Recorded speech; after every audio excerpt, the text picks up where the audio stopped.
Hello everyone, welcome to legal narrative. मैं कृपा शंकर पांडे आज आप लोगों को बताने जा रहा हूँ लेबर लॉ के इम्पॉर्टेंट एमसीक्यूज जो कि किसी भी एग्ज़ाम के लिए रेलेवेंट हो सकते हैं, क्योंकि लेबर लॉ का मार्केट में ऐसे अवेलेबल नहीं है कंटेंट।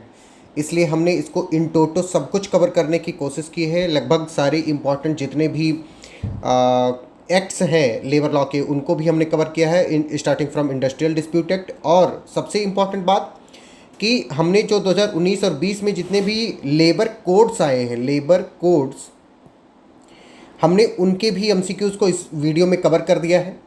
आपको एकदम से भी घबराने की ज़रूरत नहीं है। आपको सिर्फ़ और सिर्फ एक काम करना है, वो है कि आपको अपना हेडफोन लेना है, अपना ईयरफोन लेना है, जो कुछ भी है आपके पास गैजेट वो लेना है, और उसके बाद में चिल करते हुए लेट जाना है, या लेट जाना है या बैठ जाना है, घूमते रहना है, टहलते रहना है, खाना बनाते रहना है, कुछ भी करते रहना, मतलब जो कुछ भी आप करते हो, जिम वगैरह जाते हो तो वहाँ पर जा कर के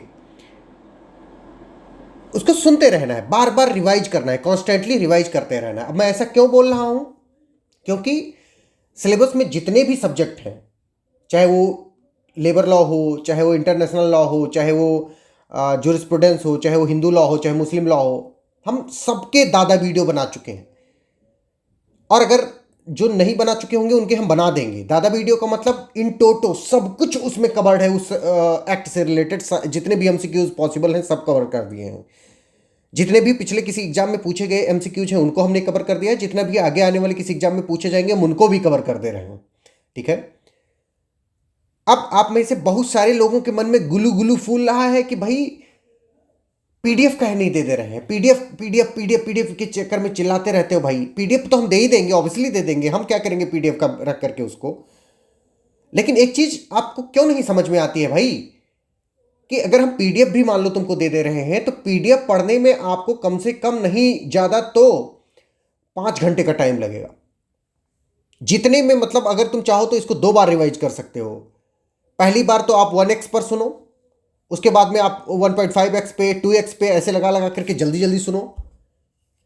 क्योंकि जब हम वीडियो को सुन या देख रहे होते हैं तो हमारी तीन तीन इंद्रियां काम करती हैं। एक तो आंख काम कर रही होती है कि हम स्क्रीन पर देख रहे हैं कि क्या लिख करके आ रहा है। दूसरा हमारा कान काम कर रहा होता है, और तीसरा तो हमारा मस्तिष्क काम कर ही रहा होता है, और चौथा मेरी फेमिलियर आवाज़। आप लोग इतने दिन से मेरी आवाज़ को सुन रहे हो तो आपको उसमें भी फेमिलियरिटी महसूस होती होगी। तो इसलिए रिवीजन के लिए ये जो वीडियो हैं, ये जो दादा वीडियो सब बनाए जा रहे हैं आपके लिए सारे लॉ के, वो सिर्फ रिवीजन पर्पज के लिए, रिवीजन पर्पज के लिए, और उन बच्चों के लिए हैं जिन्होंने आज तक कभी भी ना तो सपोर्टर बैच में पढ़ा है और ना ही कभी हमारी कोई लाइव क्लास की है। उन बच्चों के लिए ये वाले जो हैं, उन मेनली उन बच्चों के लिए हैं फर्स्ट, लेकिन और लोगों के लिए सिर्फ रिवीजन के लिए है। Use these materials as a revision material, don't use as it as base material. Base material मत समझो इसको एज ए रिवीजन समझो, एज ए टेस्ट समझो।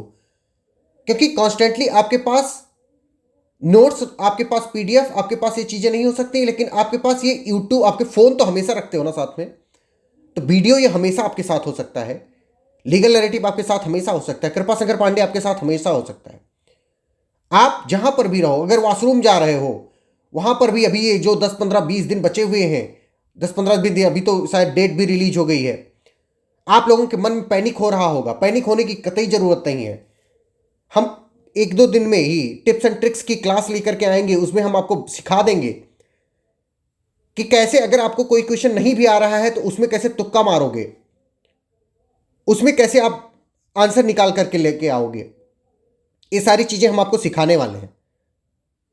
तो इसलिए इसलिए घबराना नहीं है। अगर आप घबरा गए तो सब काम बेकार हो जाएगा बेटा, समझ रहे हो। ये स्टार्टिंग के 4 मिनट या 5 मिनट मुझको ये वाली बात बताना बहुत जरूरी था, क्योंकि बहुत सारे लोगों का कॉन्स्टेंटली मैसेज और कॉल आ रहे हैं हमको, बहुत पैनिक में हैं आप लोग। पैनिक में रहने से बेटा काम नहीं होता है। धैर्य और समय सब कुछ करवा देता है। धैर्य से काम लो, और इस वीडियो को बार बार देखो, सारे सब्जेक्ट के वीडियो को बार बार देखो। पहला दादा वीडियो मुस्लिम लॉ का आया है, दूसरा जूरिस्प्रूडेंस का आया हुआ है, तीसरा पब्लिक इंटरनेशनल लॉ का है, चौथा लेबर लॉ का होगा, पांचवा हिंदू लॉ का होगा। ऐसे हम करके सारे सब कुछ दे देंगे आपको। आपको परेशान होने की जरूरत नहीं है। बस क्या करने की जरूरत है, धैर्य रखने की जरूरत है, कांस्टेंट रिवीजन की जरूरत है, और पैनिक नहीं होना है, घबराना नहीं है। आप बार बार मुझसे ये मत पूछो कि क्या सब दोगे कि नहीं दोगे। देंगे भाई, लीगल नैरेटिव का वादा है, हम आपको सारे दादा वीडियोस देंगे, सारे सब्जेक्ट के दादा वीडियो देंगे। क्यों नहीं देंगे, क्यों नहीं देंगे। आपकी सफलता मेरी सफलता है, और हम आपको सफल कराने में कोई कसर नहीं छोड़ेंगे। चाहे उसके लिए मुझको रात रात भर, आज अभी रात के इतने टाइम हो गए फिर भी मैं चिल्ला चिल्ला करके इसको रिकॉर्ड कर रहा हूं। समझ रहे हो, इतनी गर्मी के महीने में हमारी एसी भी बंद हो गई है, अभी लाइट चली गई, आंधी आ गई है, फिर भी हम ये कर रहे हैं, आपके लिए कर रहे हैं, आपकी सफलता के लिए कर रहे हैं। Because your success is my success, your success is Kripashankar Pandey success. आप सफल होगे तो लीगल नैरेटिव सफल होगा, तो कृपाशंकर पांडे की ये जो स्टार्ट की गई लीगल रिवॉल्यूशन की जर्नी है वो शुरू होगी। हमारा पर्पज ही लीगल नैरेटिव को एस्टेब्लिश करने का जो है वो तब सफल होगा जब आप सफल होंगे। समझ पा रहे हो। इसी नोट के साथ हम लोग अपना एमसीक्यू का ये कारवां शुरू करते हैं दादा वीडियो के साथ लेबर लॉ के। ठीक है नाउ, तो इस वीडियो को सिर्फ रिवीजन पर्पज के लिए यूज करना, बहुत ज्ञान मत बघाने लगाना। लेकिन अगर आपके पास कोई टाइम नहीं बचता है, मान लो कोई भी कुछ भी करने का आप टाइम नहीं है, तो सिर्फ इसी वीडियो को 5 बार 10 बार देख लो, जितनी बार भी देख सकते हो। ठीक है, तो पहला क्वेश्चन अपना, हम सबसे पहले इंडस्ट्रियल डिस्प्यूट एक्ट से 1947 वाले से शुरू करके और 2020 में जितने भी लेबर कोड आए हैं उनको हम ऐसे कॉन्स्टेंटली खत्म करते जाएंगे। तो इसलिए ध्यान से बैठो, समझदारी से बैठो, पानी वानी पी करके बैठो, खाना वाना खा करके बैठो, लेकिन देखो, पूरा देखो, आराम से देखो। ठीक है now, number first, what is the primary aim of industrial dispute act. Industrial dispute act का प्राइमरी एम क्या था बेटा? तो प्राइमरी एम था to provide mechanism for investigation and settlement of industrial dispute. जो इंडस्ट्रियल पहले डिस्प्यूट हुआ करते थे, उनमें जो मालिक लोग हुआ करते थे, वो वही लोग क्या किया करते थे, जो वर्कर होते थे उनको डोमिनेट किया करते थे, वर्कर को डोमिनेट किया करते थे। लेकिन इंडस्ट्रियल डिस्प्यूट एक्ट आया और उसने क्या कर दिया, मालिक को और वर्कर को एक पेडिस्टल पर ला करके खड़ा कर दिया। तो to provide the mechanism for the investigation and settlement of industrial dispute. ठीक है, इसका मेन पर्पज था क्या है भी, अभी इसको खैर लेबर के कोड के द्वारा रिपील कर दिया गया इन सबको। Next question is, when did the industrial dispute act 1947 came into effect. कब इफेक्ट में आया? तो ये 1 अप्रैल 1947 को आया, 1 अप्रैल 1947 को ये आया है। ठीक है, next question is, before the industrial revolution what characterize the employer employee relationship. Employer और एम्प्लॉय रिलेशनशिप को क्या कैसे कैटेगराइज किया जाता था? तो मास्टर और स्लेव की तरह से काम करते थे, ना कि मास्टर और सर्वेंट की तरह से नहीं काम करते थे, वो मास्टर और स्लेव की तरह से काम करते थे। ठीक है, मतलब इनकी कोई जिंदगी नहीं होती थी, इनके पास कोई राइट नहीं होता था, each and everything belongs to master. ठीक है, मतलब इनको जैसे आजकल कई बार पशुओं को ट्रीट किया जाता है उस तरह से इनको ट्रीट किया जा सकता है भाई साहब को। ठीक है, next question is, which of the following is included in the definition of industry under section 2J। 2J में इंडस्ट्री में कौन आया है? तो any business trade undertaking manufacture or calling of employers. मतलब कोई भी काम कर रहे हो, तुम चाहे कोई ट्रेड कर रहे हो, तुम मान लो कि सरिया गिट्टी बेच रहे हो, तुम मान लो कोई बिजनेस कर रहे हो, मान लो कि तुम स्कूल चला रहे हो, तुम्हारे पास कोई अंडरटेकिंग है, तुम कोई चीज़ मैन्युफैक्चर कर रहे हो, मान लो तुम ये जो मेरा ये है टैबलेट है, इस पर तुम मान लो इसको मैन्युफैक्चर कर रहे हो, या तुम्हारी कोई कॉलिंग है उसको तुम कर रहे हो, वो सब किस में आ जाएंगे बेटा? इंडस्ट्री की डिफिनेशन में आ जाएंगे। ठीक है, मतलब तुम कोई भी बिजनेस व्यापार कुछ भी करो तो इंडस्ट्री होगा, वो क्या होगा बेटा? इंडस्ट्री होगा। Next question is, what does an industrial dispute mean. Industrial dispute, अच्छा ये सेक्शन नंबर याद करते चलना, जैसे इंडस्ट्री की डिफिनीशन सेक्शन 2J में थी तो इंडस्ट्रियल डिस्प्यूट की डिफिनीशन 2K में है। ठीक है, तो इंडस्ट्रियल डिस्प्यूट का क्या मतलब होता है? इंडस्ट्रियल डिस्प्यूट का मतलब होता है a dispute between employer and workman.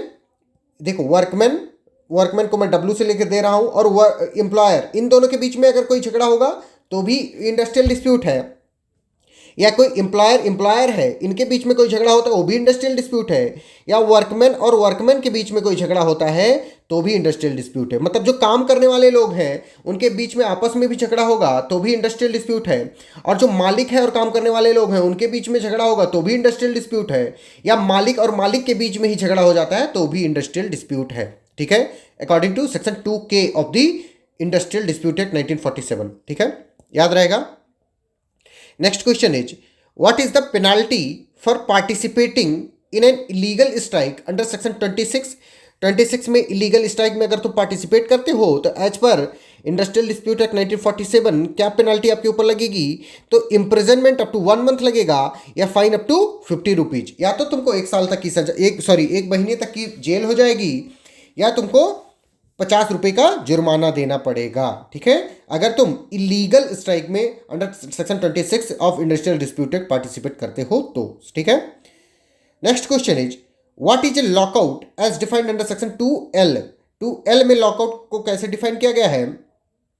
तो लॉकआउट का मतलब होता है temporary closure of work place by the employer के द्वारा जब temporary closure of work place कर दिया जाता है तो उसको हम लॉकआउट कहते हैं। ठीक है, अच्छा, लॉकआउट और स्ट्राइक में बेटा ये डिफरेंस है कि स्ट्राइक जो होती है ये वर्कर के द्वारा की जाती है। किसके द्वारा की जाती है? वर्कर के द्वारा की जाती है। ठीक है, लेकिन जो लॉकआउट होता है, लॉकआउट ये एम्प्लॉयर के द्वारा की जाती है। एम्प्लॉयर के द्वारा की जाती है। एम्प्लॉयर का मतलब होता है जिसकी मालिक है, जो मालिक है उसके द्वारा की जाती है। ठीक है, तो टेम्पोररी डिस्क्लोजर है ये, सॉरी टेम्पोररी क्लोजर का मतलब होता है बंद कर देना।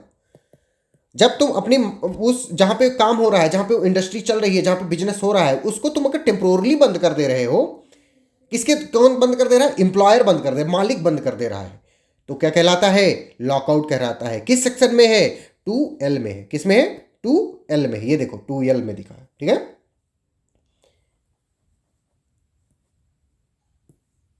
Next question is under section 22 what is required to make a strike legal in a public utility service. Public utility service में अगर तुम स्ट्राइक करना चाहते हो तो एज पर सेक्शन 22 कौन कौन से तुम्हें प्रिकॉशंस लेने होंगे जब तुम्हारी वो जो स्ट्राइक है वो क्या मानी जाए? लीगल मानी जाए। क्या करना होगा तुमको? तो तुमको 14 दिन की नोटिस देनी होगी। मान लो तुम किसी पब्लिक यूटिलिटी सर्विस में स्ट्राइक करना चाहते हो तो पहले तुम 14 दिन की नोटिस दोगे कि भैया हम स्ट्राइक पर जाने वाले हैं और इसका तुम कोई दूसरा बंदोबस्त कर लो। अगर तुम 14 दिन के पहले, मतलब without giving this 14 days notice, if you are striking, then वो स्ट्राइक क्या होगी बेटा? इलीगल होगी। इलीगल होगी। कई बार एक क्वेश्चन आता है कि under article 19 clause 1 of Indian constitution fundamental right क्या नहीं है? तो right to strike is not a fundamental right. Right to strike is not fundamental right. ठीक है, तो राइट टू स्ट्राइक फिर है क्या? It is a statutory right. Statutory right. क्यों स्टैट्यूटरी राइट है? क्योंकि ये वाला राइट तुमको 14 दिन की अगर तुम नोटिस वगैरह दे देते हो या ऐसे भी इंडस्ट्रियल डिस्प्यूट एक्ट 1947 के द्वारा प्रोवाइड किया गया है, और अब जो लेबर कोड्स आए हैं उनके द्वारा प्रोवाइड कर दिया गया है। समझ पा रहे हो? तो अगर क्वेश्चन में कई बार ये लेबर लॉ से ही रिलेटेड करके आर्टिकल 19(1)(a) से आर्टिकल 19 क्लास 1 से पूछ लिया जाता है कि क्या स्ट्राइक करना भी एक फंडामेंटल राइट है, तो आपका आंसर एकदम क्लियर होना चाहिए, no, it is not a fundamental right. ठीक है, next question is what is lay off. Lay off का मतलब क्या होता है? ले ऑफ का मतलब क्या होता है? व्हाट इज ले ऑफ, और इसका सेक्शन नंबर कौन सा है? सेक्शन नंबर 2KK है। 2KK है। देखो, ले ऑफ का जो हिंदी या बेसिक मतलब होता है छटनी कर देना। छटनी कर देना। अब छटनी कर देने का मतलब होता है कि अच्छे मतलब जो बहुत कामकाजी एम्प्लॉई हैं उनको रोक लो और बाकी जो मतलब कम काम करने वाले लोग हैं उनको भगा दो। This is called lay off. ठीक है, तो इस सेक्शन 2KK में डिफाइन किया गया है। अब इसकी डिफिनीशन अपना इंडस्ट्रियल डिस्प्यूट एक्ट 1947 क्या देता है उसको हम देख लेते हैं, लेकिन इसका बेसिक मीनिंग यही है जो मैंने अभी बता दिया आपको। ठीक है, इसका मतलब क्या होता है बेटा?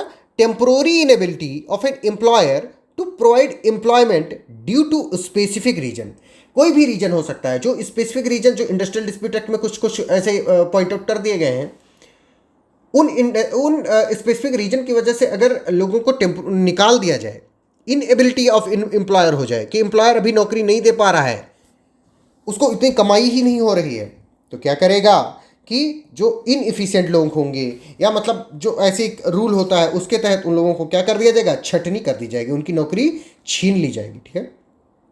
Next question is what is one condition for a valid retrenchment under section 25 capital F. 25 capital F में रिट्रेंचमेंट का वैलिड रीजन क्या है, तो 1 मंथ्स नोटिस और वेजेस इन ल्यू। मतलब या तो तुम 1 महीने की नोटिस दो या तो तुम क्या कर दो, 1 महीने का वेज दे दो, 1 मंथ का वेज। वेज मतलब होता है वेतन दे दो। ठीक है। Next question is what is closure under section 2cc। Closure का मतलब क्या होता है, क्लोजर का मतलब होता है permanent closing down of a place of employment. अगर एम्प्लॉयर क्या करे, परमानेंटली अपना वो इंडस्ट्रिया बंद कर दे, उसको हम क्लोजर कहेंगे। ठीक है। Next question is which of the following is an unfair labour practice. Unfair labour practice में से कौन है, by an employer under the 5th schedule. 5th schedule में अनफेयर प्रैक्टिस क्या है, तो threatening workman with discharge from for joining a union.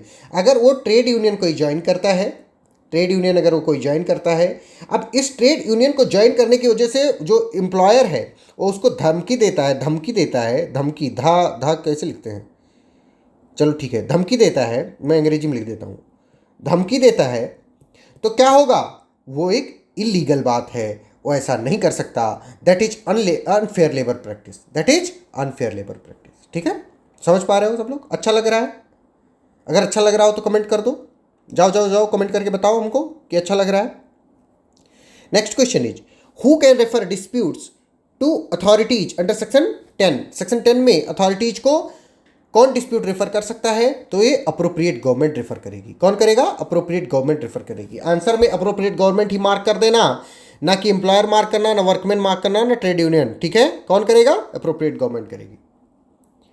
Next question is what is the purpose of works committee under section 3।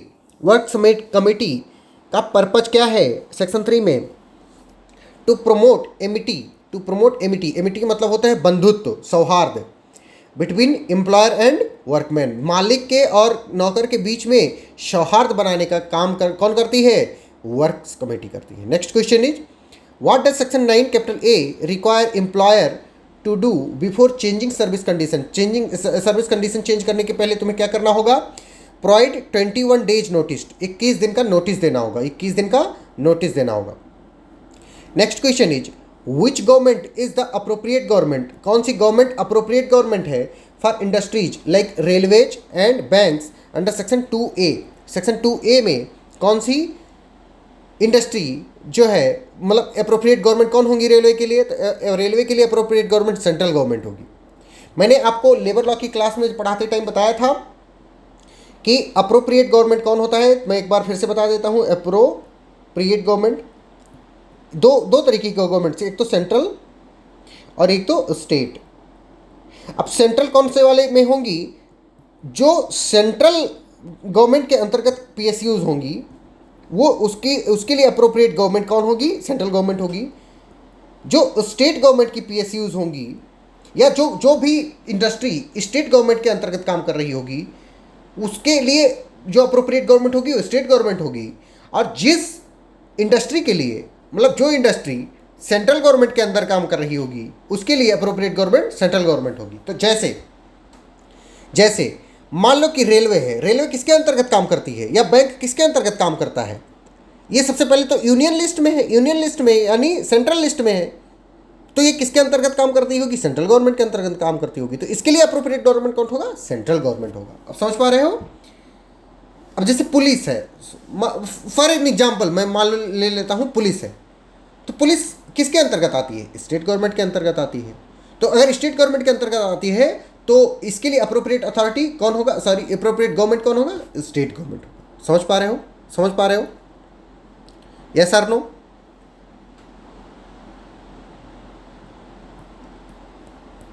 Next question is what is award. What is award under section 2B। Award का क्या मतलब होता है बेटा, award का मतलब होता है to determination by labour court. मतलब जो लेबर कोर्ट हो, ट्राइब्यूनल हो या आर्बिट्रेटर हो, जो ये फैसला सुनाएंगे उस फैसले को हम क्या कहेंगे? अवार्ड कहेंगे। किनके फैसले को? लेबर कोर्ट के, ट्राइब्यूनल के, आर्बिट्रेटर के फैसले को हम क्या कहेंगे बेटा? अवार्ड कहेंगे। ठीक है। Next question is what compensation is a workman entitled to during a lay off under section 25 capital C? वो कौन से कंपेंसेशन के लिए इंटाइटल्ड होता है? तो 50% ऑफ द बेसिक वेज। मतलब अगर वो 100 रुपये पाता है, मतलब उसका बेसिक वेज 100 रुपये है, ठीक है, और डेयरनेस अलाउंस मान लो 10 रुपये पाता है, तो वो कितना रुपये अभी भी पाने के लिए हकदार है?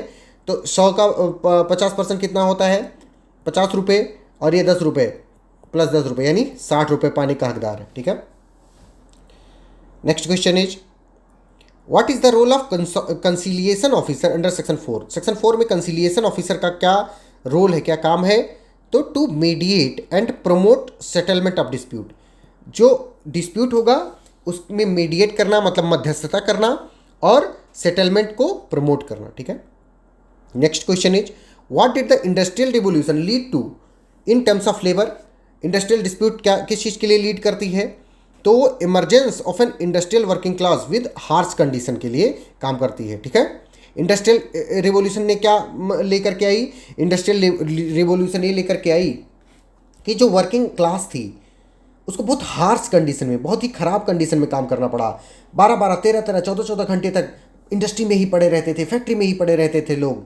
खाने के लाले लगे हुए हैं, पीने के लाले लगे हुए हैं, आराम करने के लाले लगे हुए हैं, परेशान हो रहे हैं लोग। उनको कोई वो नहीं मिल रहा है कि सहूलियत मिल जाए आने के लिए, रहने के लिए, खाने पीने के लिए। इवन वॉशरूम जाने के लिए भी परमिशन मांगनी पड़ती थी, कई बार लोग पैंट में कर लेते थे। ठीक है। Next question is under section 10 capital A what is voluntary arbitration? Voluntary arbitration क्या होता है बेटा? Voluntary arbitration section 10 capital A में है। और वॉलंटरी आर्बिट्रेशन इसका मतलब होता है voluntary reference by parties to an arbitrator. जब पार्टीज जो होंगी, पार्टी भैया लड़ाई झगड़ा किसके बीच में होता है? दो पार्टी के बीच में होता है। मान लो ए और बी है, ये दोनों जब मिल करके वॉलंटरी अपना किसको सौंप देंगी? आर्बिट्रेटर को सौंप देंगी, तो इसको ही हम क्या कहेंगे? वॉलंटरी आर्बिट्रेशन कहेंगे। क्योंकि इनके ऊपर कोई दबाव, कोई फोर्स नहीं डाल रहा है कि तुम आर्बिट्रेटर के पास भेजो ना, ये खुद से भेज रहे हैं, वॉलंटरीली भेज रहे हैं। ठीक है। Next question is what is the time limit for filing an application for recovery of dues under section 33 capital C class 1? क्या है टाइम लिमिट? क्या है? तो वो 1 ईयर है, 1 साल है। कितनी है? 1 ईयर है। ठीक है। Next question is what is the penalty for an illegal lockout under section 26? Illegal lockout के लिए पेनल्टी क्या है बेटा? तो imprison for 1 month and fine up to 1000 rupees. 1 साल तक की जेल और 1000 रुपये तक का जुर्माना या फाइन। ठीक है। ये दोनों लग सकता है, ये दोनों लग सकता है, या दोनों में से कोई एक लग सकता है। ठीक है। Section 25 capital be what is significant about continuous service? Continuous service के बारे में क्या बताया गया है? कॉन्टिन्यूअस सर्विस क्या करती है? It determines the eligibility for retrenchment and lay off benefits. मतलब अगर तुम कॉन्टिन्यूअस सर्विस कुछ दिन के लिए, मतलब एक सर्टेन अमाउंट ऑफ पीरियड के लिए अगर आप कॉन्टिन्यूअस सर्विस करते हो, तो रिट्रेंचमेंट करते टाइम या ले ऑफ करते टाइम ये देखा जाएगा, ध्यान दिया जाएगा कि आपका रिट्रेंचमेंट करना है, ले ऑफ करना है कि नहीं करना। ठीक है। What is the purpose of industrial employment standing order act 1947? इसका पर्पज क्या है? तो इसका पर्पज है to define and certify conditions of employment. ये अब दूसरा एक्ट बोल रहा हूँ, ये इंडस्ट्रियल डिस्प्यूट एक्ट 1947 की बात नहीं कर रहा हूँ। ध्यान से सुनो किसकी बात कर रहा हूँ? Industrial employment standing order act 1947 की बात कर रहा हूँ। इसका पर्पज क्या है? इसका पर्पज है to define and certify conditions of employment. Conditions of employment को ये डिफाइन करता है और सर्टिफाई करता है। ठीक है।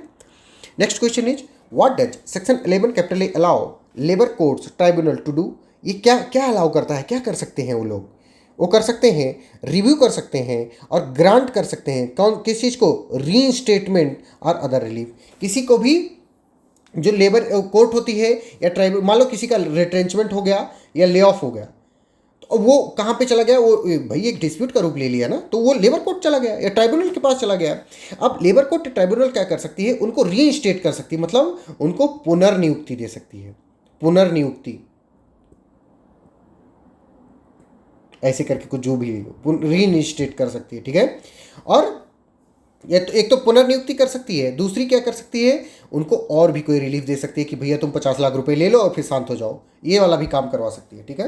मतलब कुल मिला के कुछ देगी उनको, ठीक है, कुछ देगी, कुछ रिलीफ देगी, ठीक है। तो कौन कौन देगा ऐसा, लेबर कोर्ट या ट्राइब्यूनल देंगी, किसको कहाँ पे देंगी, सेक्शन 11 कैपिटल ए में अलाउ किया गया है कि एक सब काम वो कर सकती है, इनका ज्यूरिसडिक्शन, मतलब ज्यूरिसडिक्शन नहीं, मतलब ये अवार्ड ऐसे पास कर सकती हैं, इनका पावर है।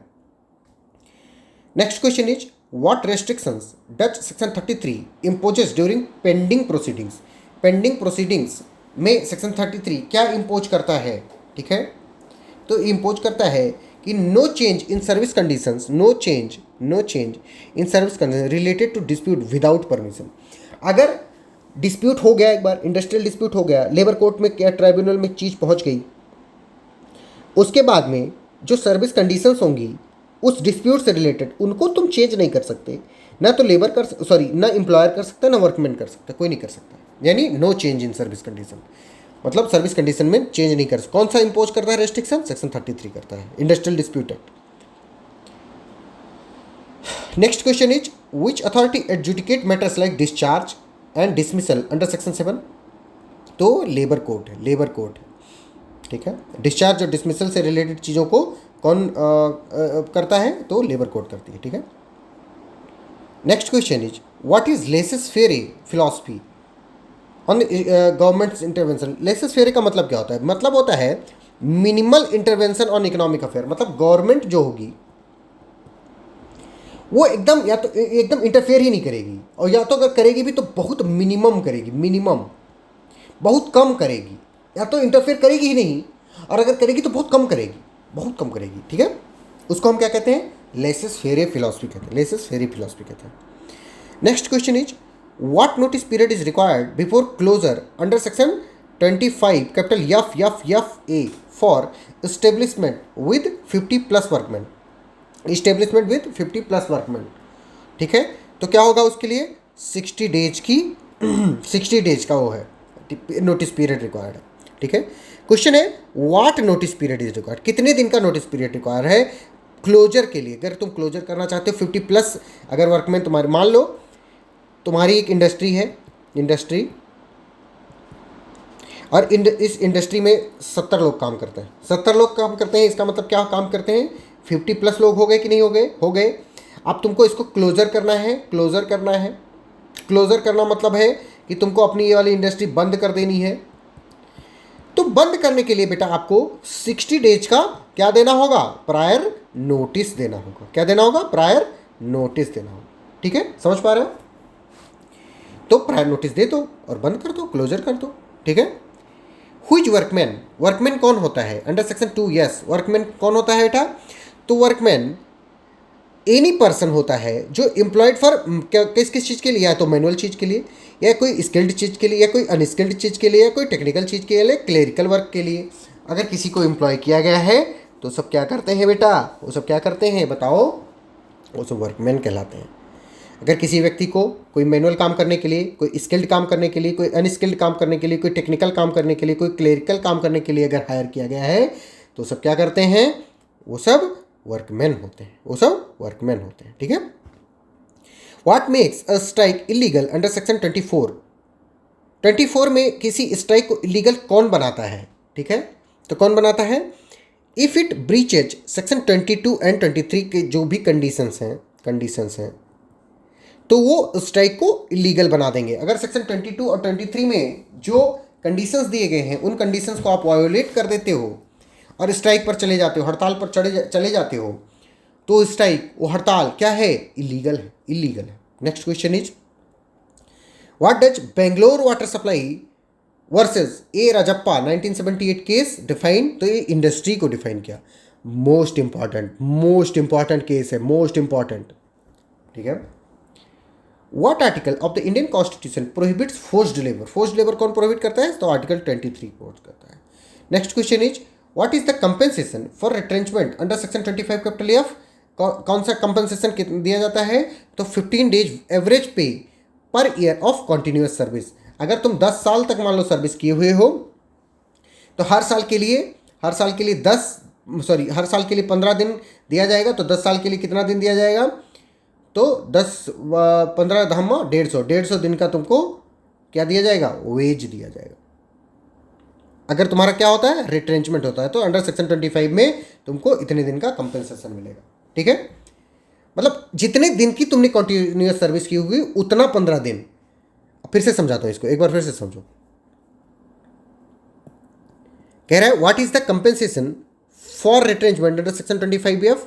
तो आंसर है 15 days average per year of continuous service. अब मान लो तुमने कितने दिन की सर्विस कर रखी है? 10 साल की। 10 साल की। अगर तुम 1 साल की सर्विस किए होते तो तुमको 15 दिन का डे मिल रहा। तुमने 10 साल की सर्विस की है तो यानी 15 1 साल का और 10 साल का, मतलब 10 साल तुमने सर्विस की है यानी 10, तो 10 15 धामा 150, यानी 150 दिन का तुमको वेज मिलेगा। ठीक है, एवरेज पर ईयर मिलेगा। समझ पा रहे हो? अब समझ पा रहे हो? इतना कंपेंसेशन तुमको मिलेगा। ठीक है, next question is under section 17 capital A when does an award become enforceable? कब एक अवार्ड जो होता है, अवार्ड मतलब जजमेंट या ऑर्डर, वो कब इन्फोर्सेबल होता है? जब after 30 days unless the government object. मतलब आज अवार्ड आया, आज मान लो डेट है, कोई भी डेट ले लो, मान लो 1 जनवरी है। 1 जनवरी को क्या आया? जजमेंट आया। अब इस जजमेंट को तुम कब इन्फोर्स करवा सकते हो? 30 जनवरी के बाद से, 30 जनवरी के बाद से, अनलेस एंड अनटिल गवर्नमेंट क्या करे? ऑब्जेक्ट कर दे। ऑब्जेक्ट कर दे। गवर्नमेंट बहुत खतरनाक होती है भैया, कुछ भी किसी भी चीज़ पे। सबसे बड़ा जो लिटिगेंट है भारत में, सबसे बड़ा लिटिगेंट है गवर्नमेंट, वह है। ठीक है, next question is what is the role of court of inquiry under section 6? Court of inquiry का क्या रोल है? to investigate matters related to disputes, to investigate matters related to dispute। Court of inquiry का ये काम होता है under section 6। Next question is what does section 25 capital M require for lay off in establishment with 100+ workman? अगर 100+ workman में तुमको छटनी करनी है, निकालना है लोगों को, तो क्या तुमको वो करना होगा? तो prior permission from appropriate government लेना होगा। तुमको अप्रोप्रिएट गवर्नमेंट की पहले परमिशन लेनी होगी, फिर ले ऑफ कर पाओगे, ऐसे हवा में नहीं कर पाओगे। ठीक है, next question is what principle does section 25 capital G follow for retrenchment? कौन सा प्रिंसिपल फॉलो करते हैं? तो last come first go. Last come first go मतलब अब इसको मैं समझाता हूं आपको थोड़ा सा। कोई व्यक्ति, मान लो आज लीगल नैरेटिव शुरू हुआ, लीगल नैरेटिव एक कंपनी, किसने शुरू किया? कृपा शंकर पांडे ने। उसके बाद में कृपा शंकर पांडे का हेल्प इसको शुरू करने में किसने किया? इसको इनविजन किसने किया? इनविजन भी कृपा शंकर पांडे ने किया, फाउंड भी कृपा शंकर पांडे ने किया, जितने भी रुपया पैसा लगाना था सब कुछ कृपा शंकर पांडे ने लगाया। लेकिन इसमें कृपा शंकर पांडे को असिस्ट किसने किया? असिस्ट किसने किया? मदद किसने की? मतलब पढ़ाने के लिए कहो या इमोशनल सपोर्ट की बात की तो किसने की? राजीव रंजन सिंह ने की। ठीक है, तो ये 2 लोग अपना तो काम किए। फिर उसके बाद में क्या किया? हम लोग एक्सपेंड किए, हम लोगों ने हायर किया। तो मान लो 1 जनवरी 2025 को मान लो हमने ये लीगल नैरेटिव स्टार्ट किया था 1 जनवरी 2025 को सपोज, और हमने 1 जून 2025 को एक्सपेंड किया। अब 1 जून 2025 को मैंने 5 लोगों को हायर किया मान लो, और फिर 15 जून को हमने फिर 2 लोगों को हायर किया। अब क्या होगा कि हमारे पास पैसे नहीं है, हम रिट्रेंचमेंट का निकालना चाहते हैं लोगों को, तो हमने जिसको 15 जून को हायर किया है, जिसको हम 15 जून को हायर किए हैं, हम उसको पहले निकालेंगे, ना कि 5 जून वाले को निकालेंगे। This is called the retrenchment principle, या लास्ट कम, जो सबसे बाद में आया है, फर्स्ट गो, सबसे पहले निकाला जाएगा। This is called retrenchment. अब समझ पा रहे हो? अब से दिमाग में छप रहा है? नहीं छप रहा हो तो फिर से बताऊं? फिर से नहीं बताऊंगा, पीछे करके वीडियो को पीछे करके फिर से देख लो। ठीक है, last come first go principle इसे कहते हैं। ये रिट्रेंचमेंट में लागू होता है।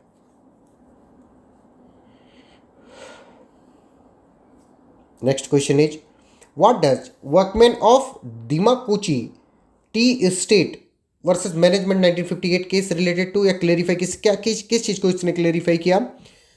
डिफिनीशन ऑफ इंडस्ट्रियल डिस्प्यूट को इसने क्लेरिफाई किया, डिफिनीशन ऑफ इंडस्ट्रियल डिस्प्यूट को, ठीक है। Next question is what is the penalty for violating section 25 capital M under section 25 capital Q? क्या पेनाल्टी है? तो imprisonment up to 1 month and fine up to 1000 rupees.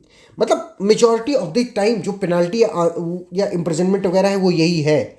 मतलब कुछ भी करो तुमको 1 महीने की जेल होगी और अप टू 1K का जुर्माना लगेगा, फाइन लगेगी, ठीक है। तो मतलब अगर आप हर चीज़ नहीं याद कर सकते हो तो इतना याद कर लो, 1 महीना जेल 1000 रुपया, 1 महीना जेल 1000 रुपये, 1 महीना जेल 1000 रुपये, ऐसे करके 25-30 बार रिपीट करो, बस याद रह जाएगा। What does section 9 capital C establish?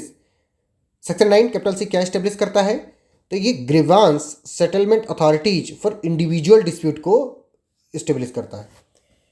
अब इसी क्वेश्चन को उल्टा करके रिवर्स करके पूछ सकता है कि under which section grievance settlement authority for individual dispute has been provided? तो 9 कैपिटल सी आंसर होगा। तो ये वाला रिवर्स में भी उल्टा और सीधा दोनों याद कर लेना, ठीक है। व्हाट डज EHR आद्यथया versus Sandoz India limited 1994 case determine? इस केस में क्या डिटरमिन किया गया था? इस केस में डिटरमिन किया गया कि नेचर ऑफ ड्यूटीज जो होंगी वो वर्कमैन के स्टेटस को कैसे डिटरमिन करेंगी। मतलब नेचर ऑफ जो ड्यूटी होगी कि वो सुपरवाइजरी कर रहा है, कि वहाँ पे सिर्फ मैनुअल वर्क कर रहा है, कि कोई टेक्निकल वर्क कर रहा है, उसके बेसिस पर जो वर्कमैन होगा उसका स्टेटस डिटरमिन किया जाएगा, स्टेटस डिटरमिन किया जाएगा। समझ पा रहे हो? Next question is under section 18 who is bound by a settlement reached during conciliation? कौन ऐसा है जो कंसिलिएशन के दरमियान सेटलमेंट को रीच करवाता है? तो all parties including future employees. अगर सेक्शन 18 में कोई सेटलमेंट हो गया कंसिलिएशन में, तो फ्यूचर में भी जो एम्प्लॉयज होंगे वो भी उस सेटलमेंट से बाउंड होंगे, वो भी उस सेटलमेंट से बेटा क्या होंगे? बाउंड होंगे। समझ पा रहे हो? अच्छा लग रहा है? कमेंट कर दो, जाके कमेंट करो कैसा लग रहा है आपको। देखो कमेंट नहीं करते हो, कई बार बताते नहीं हो तो हमको दुख लगता है, हमको अच्छा नहीं लगता है कि भाई इतनी मेहनत करो, इतनी रात में हम बैठ करके सब बना रहे हैं और आप लोग एक कमेंट तक नहीं कर पा रहे हो। पाप लगने को भी नहीं डरते हो क्या कि पाप पड़ेगा आपको? थोड़ा तो दया करो, ठीक है। एक बच्चा इतनी रात में ऐसे चिल्ला चिल्ला करके आपके लिए वीडियो बना रहा है MCQs की, उसके ऊपर तुम्हें दया नहीं आती? तुम नहीं डरते कि तुम्हें पाप पड़ेगा? अगर आती है, अगर तुम्हें थोड़ी सी भी इम्पैथी है, थोड़ी सी भी सहानुभूति रखते हो, तो जाके कमेंट करो और हमको बताओ कि तुम्हें कैसा फील हो रहा है, कैसा लग रहा है, अच्छा लग रहा है कि नहीं लग रहा है, ठीक है। बहुत सारे लोग ये सुनने के बाद में भी, अपील सुनने के बाद में भी नहीं करेंगे, क्योंकि उनका हृदय नहीं, उनका हृदय पत्थर है, ठीक है। हृदय नहीं, वो पत्थर है जिसमें स्वदेश का प्यार नहीं, भरा नहीं जो भावों से और बहती जिसमें रसधार नहीं। हृदय नहीं, वो पत्थर है जिसमें लीगल नैरेटिव का प्यार नहीं, ठीक है। इसलिए लीगल नैरेटिव को अपना प्यार दिखाओ, हमको बताओ तुम्हें कैसा लग रहा है, ठीक है। Next question is what is one principle of natural justice in disciplinary inquiries? क्या होनी चाहिए? Opportunity to be heard, opportunity देना चाहिए, आरडी अल्टम पार्टम नहीं करना चाहिए। मतलब आरडी अल्टम पार्टम, दोनों पक्षों को सुनना चाहिए, ठीक है।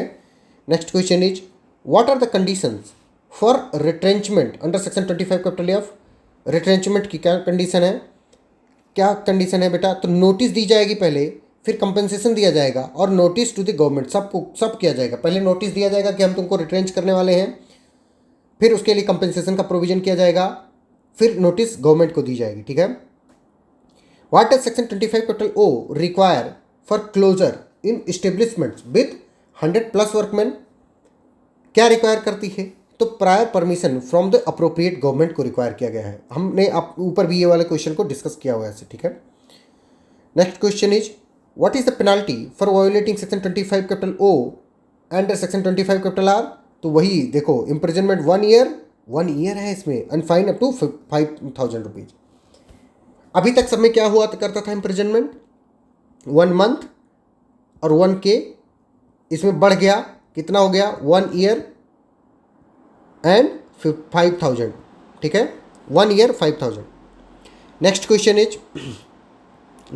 इज बेटा, विच of the following is an unfair labour practice by workman under 5th schedule.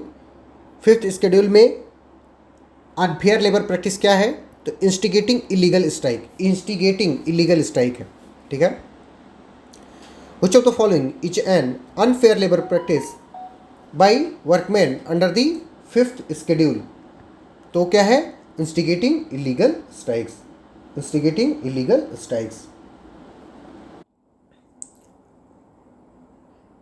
Next question is, what is the penalty for unfair labour practices under section 25 capital you. क्या है सजा, imprisonment of 6 month and fine up to 1,000 rupees, 6 महीने की कैद और 1,000 रुपये जुर्माना। Under section 33 capital A, what can workman do if section 33 is violated. अगर सेक्शन 33 वायोलेट हो जाता है तो वर्कमैन क्या कर सकता है, file a complaint treated as dispute, एक कंप्लेंट फाइल कर सकता है और उसको एज ए डिस्प्यूट ट्रीट करवा सकता है, ठीक है। Next question is, what does section 25 capital H provide for retrenched workman. Retrenched workman के लिए क्या प्रोवाइड किया गया है, प्रायोरिटी इन री एम्प्लॉयमेंट। अगर मान लो कि रिट्रेंच कर दिया गया, उनको निकाल दिया गया है, उनकी छटनी कर दी गई है और दोबारा हायरिंग चल रही है, तो उनको पहले हायर किया जाएगा, ठीक है। Next question is, what is the key outcome of syndicate bank versus के उमेश नायक। सिंडिकेट बैंक वर्सेस के उमेश नायक केस का क्या की आउटकम था, it is a legal versus illegal strike depends on statutory compliances. ये लीगल और इलीगल स्ट्राइक के बीच में मतलब जो स्टेचुटरी कंप्लायंस था उस पर डिपेंड करता है, ठीक है। Next question is, what must employer do under the industrial employment standing order act 1946। क्या उसको जरूर करना है, तो define and certify conditions of employment, उसको जो कंडीशंस ऑफ एम्प्लॉयमेंट है उनको डिफाइन और सर्टिफाई करना बहुत जरूरी है, अगर वैसा नहीं करता है तो इलीगल है, ठीक है। What does section 36 capital B allows the government to do. Government को क्या अलाउ किया गया है कि वो कर सकती है, it exempt the establishment from certain provisions, वो सर्टेन प्रोविजन से उसको एग्जम्प्ट कर सकती है, ठीक है। Next question is, what is the time limit for deciding disputes under section 33 class 2।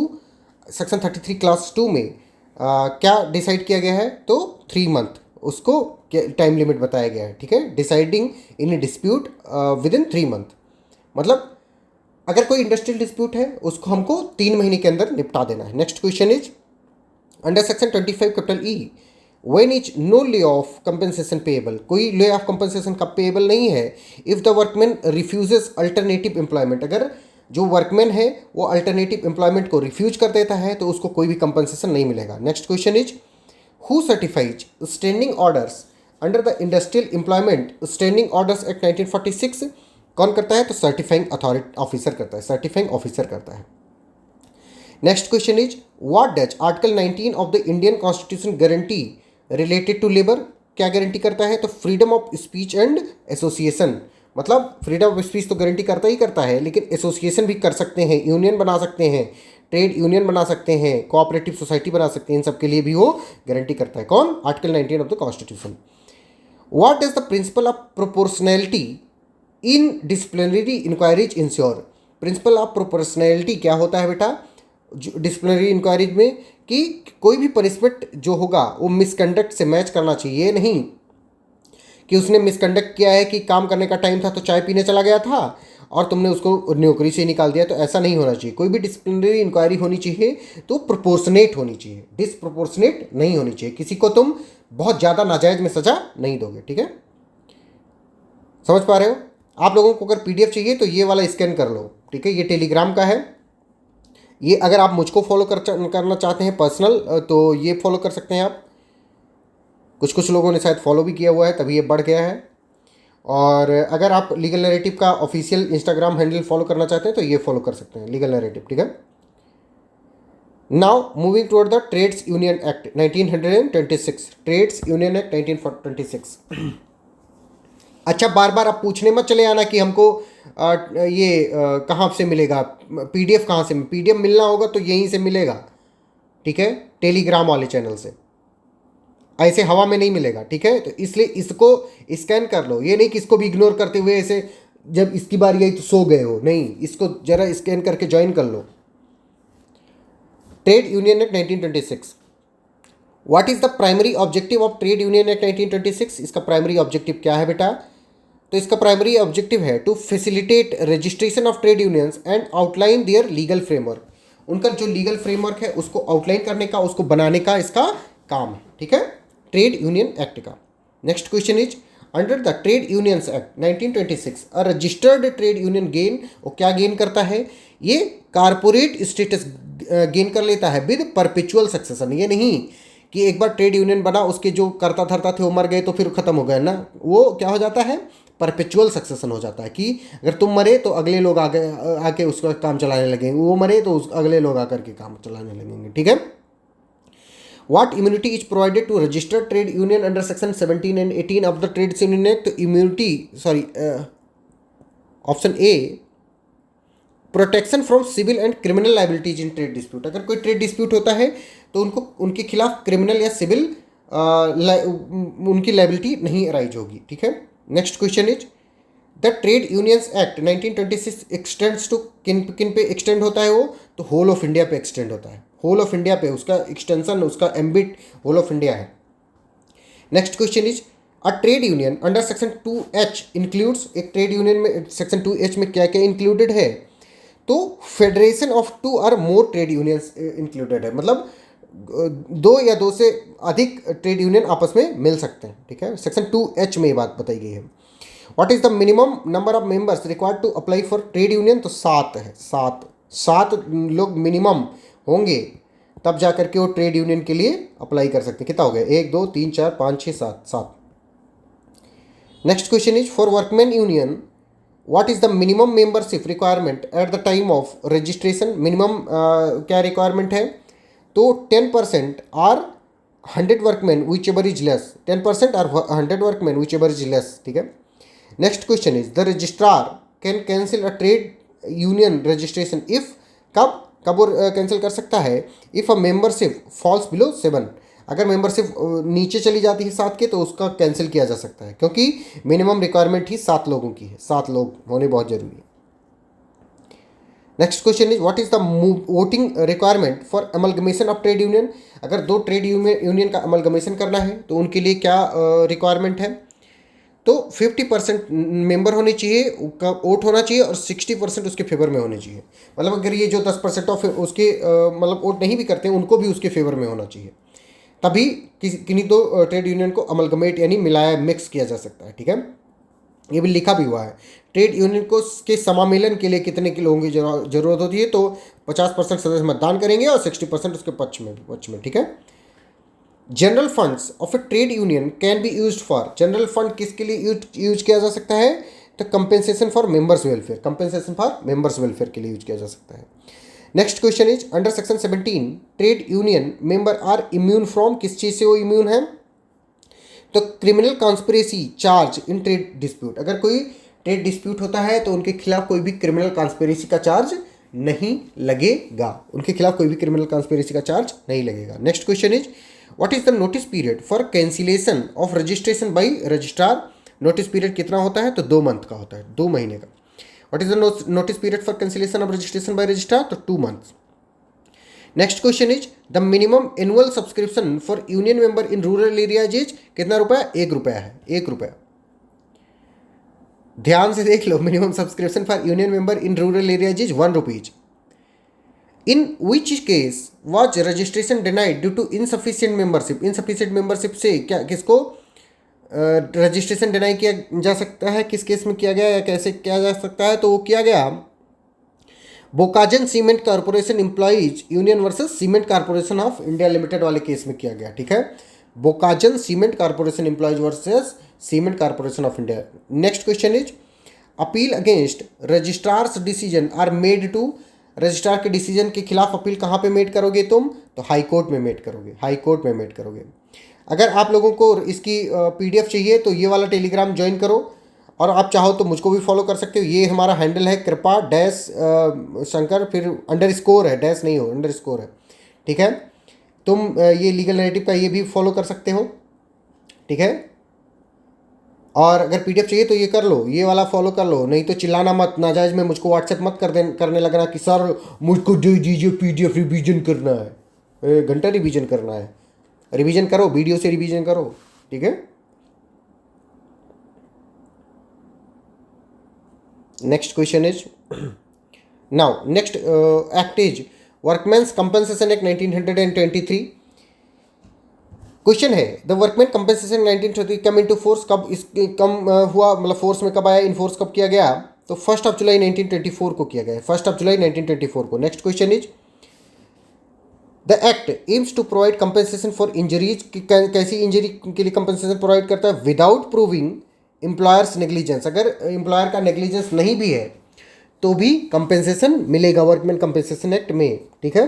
कब ये फोर्स में आया, 1 जुलाई 1924 को आया, 1 जुलाई 1924 को। Next question is total disablement means, total disablement का क्या मतलब है बेटा, incapacity from all works the workman could perform, incapacity from all works the workman could perform, ठीक है। Option A is the right answer, option A is the right answer. Next question is who is considered a Holi dependent under section 21D, Holi dependent किसको consider करोगे, तो window को consider करो, window को। Next question is the act does not cover, क्या किस चीज को कवर नहीं करता है, तो option A is the correct, casual worker not engaged in employers trade, casual worker not engaged in employers trade. Next question is employer liability arises for injuries, employer की liability कब अराइज होती है injuries के लिए, तो arising out of and in the course of employment, arising out of and in the course of employment, option A is the right answer.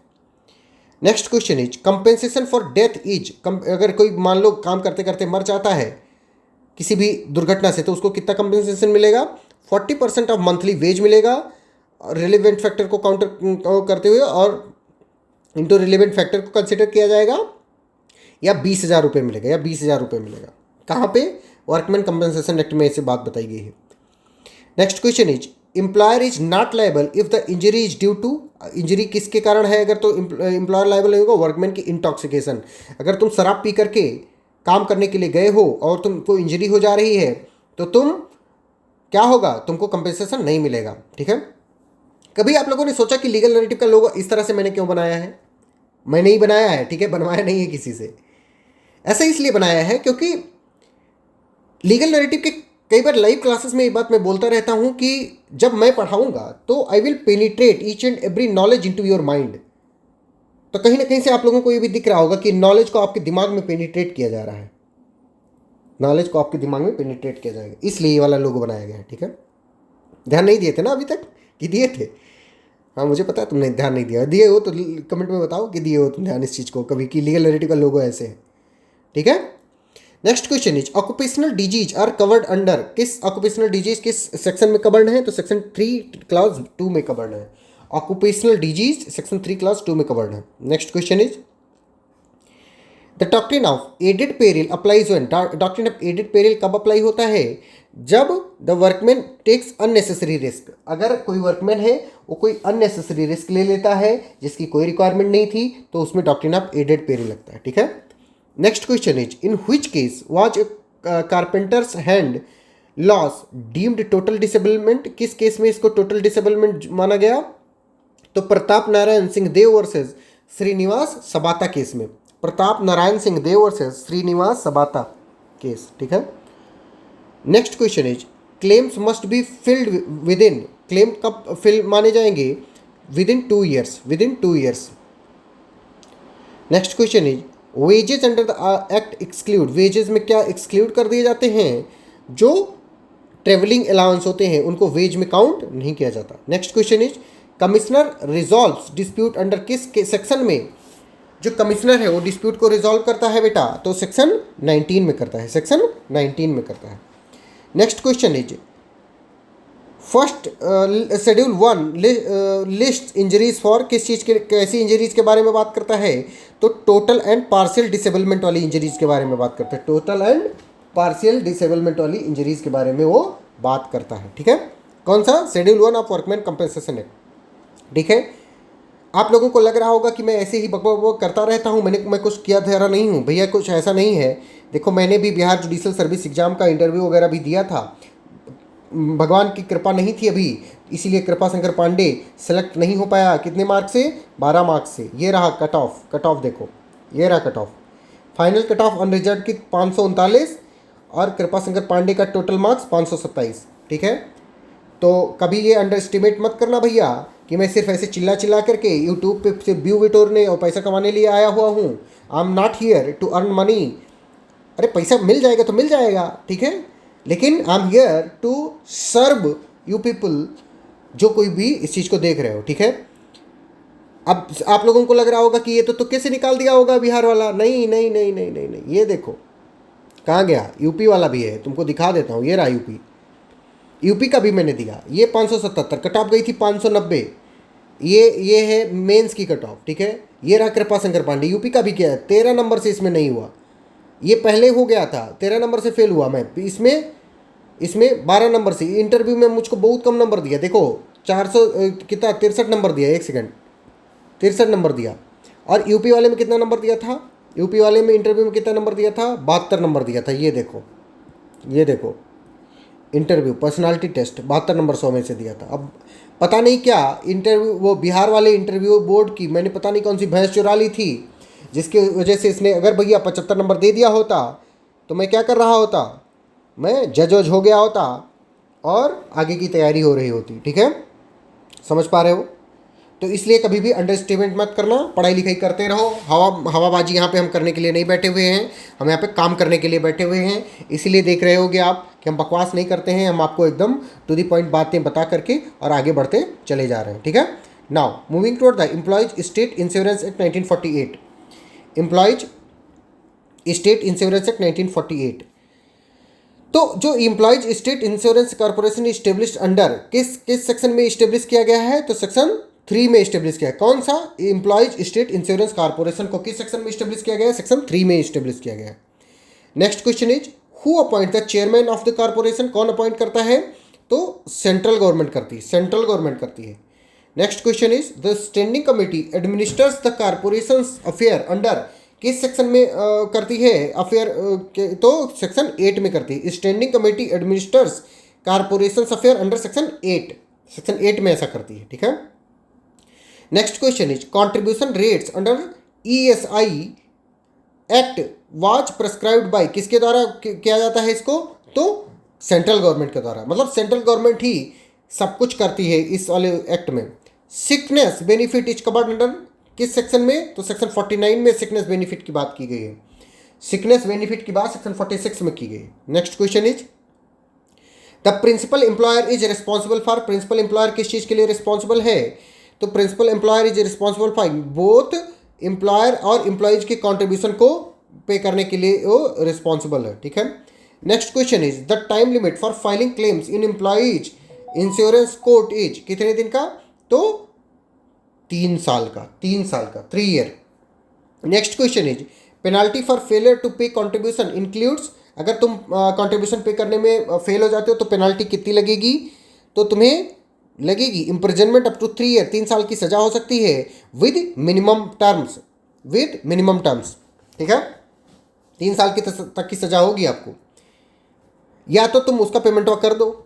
Next question है in royal stockage versus ESIC 1970 the court broadened the definition of, किस चीज़ की definition को इसने broaden कर दिया, फैला दिया? एम्प्लॉय की डिफिनेशन को, कर्मचारी की डिफिनेशन को उसने बड़ा कर दिया। Next question is interest rate, interest on delayed contribution is, interest delayed contribution पर कितने परसेंट का लगता है? तो 12% का, 12%। Medical benefit council advises on, किस चीज़ के लिए एडवाइज करती है? तो मेडिकल बेनिफिट्स के लिए एडवाइस करती है, मेडिकल बेनिफिट्स के लिए एडवाइस करती है। Next question is dependents benefit is provided under, dependents के बेनिफिट के बारे में कहाँ पे प्रोवाइड किया गया है? तो सेक्शन 52 में प्रोवाइड किया गया, सेक्शन 52 में प्रोवाइड किया गया। Next question is the corporation is, corporation क्या है? Corporation is a body corporate with perpetual succession. Corporation एक बॉडी कॉर्पोरेट है जिसमें परपेचुअल सक्सेशन होता है। इसका मतलब ये होता है बेटा कि अगर उसके जो हेड वगैरह हैं, एमडी हुआ, सीईओ हुआ, या जो कुछ भी है उसके, वो अगर मर जाते हैं तो ख़त्म नहीं हो जाएगा। ठीक है, जैसे कृपा शंकर पांडे कल को मर जाए तो लीगल नैरेटिव ख़त्म नहीं होगा। कृपा शंकर पांडे अगर मर जाता है तो लीगल नैरेटिव ख़त्म नहीं होगा। ठीक है, अगर आप चाहते हो कि कृपा शंकर पांडे जिंदा रहे ज़्यादा दिन तक, आशीर्वाद देना चाहते हो, तो कमेंट सेक्शन में आशीर्वाद दो। देखते हैं कितने लोग आशीर्वाद देते हो। Next question is false statements under section 84 attracts. अगर तुमने कोई झूठी स्टेटमेंट उसमें डाल दी है तो क्या अट्रैक्ट करेगी? पनिशमेंट करेगी, और वो पनिशमेंट क्या होगी? इम्प्रिजनमेंट अप टू 6 मंथ और fine up to 2000 rupees. Imprisonment up to 6 month and fine up to 2000 rupees. Next question is the ESI act ensures.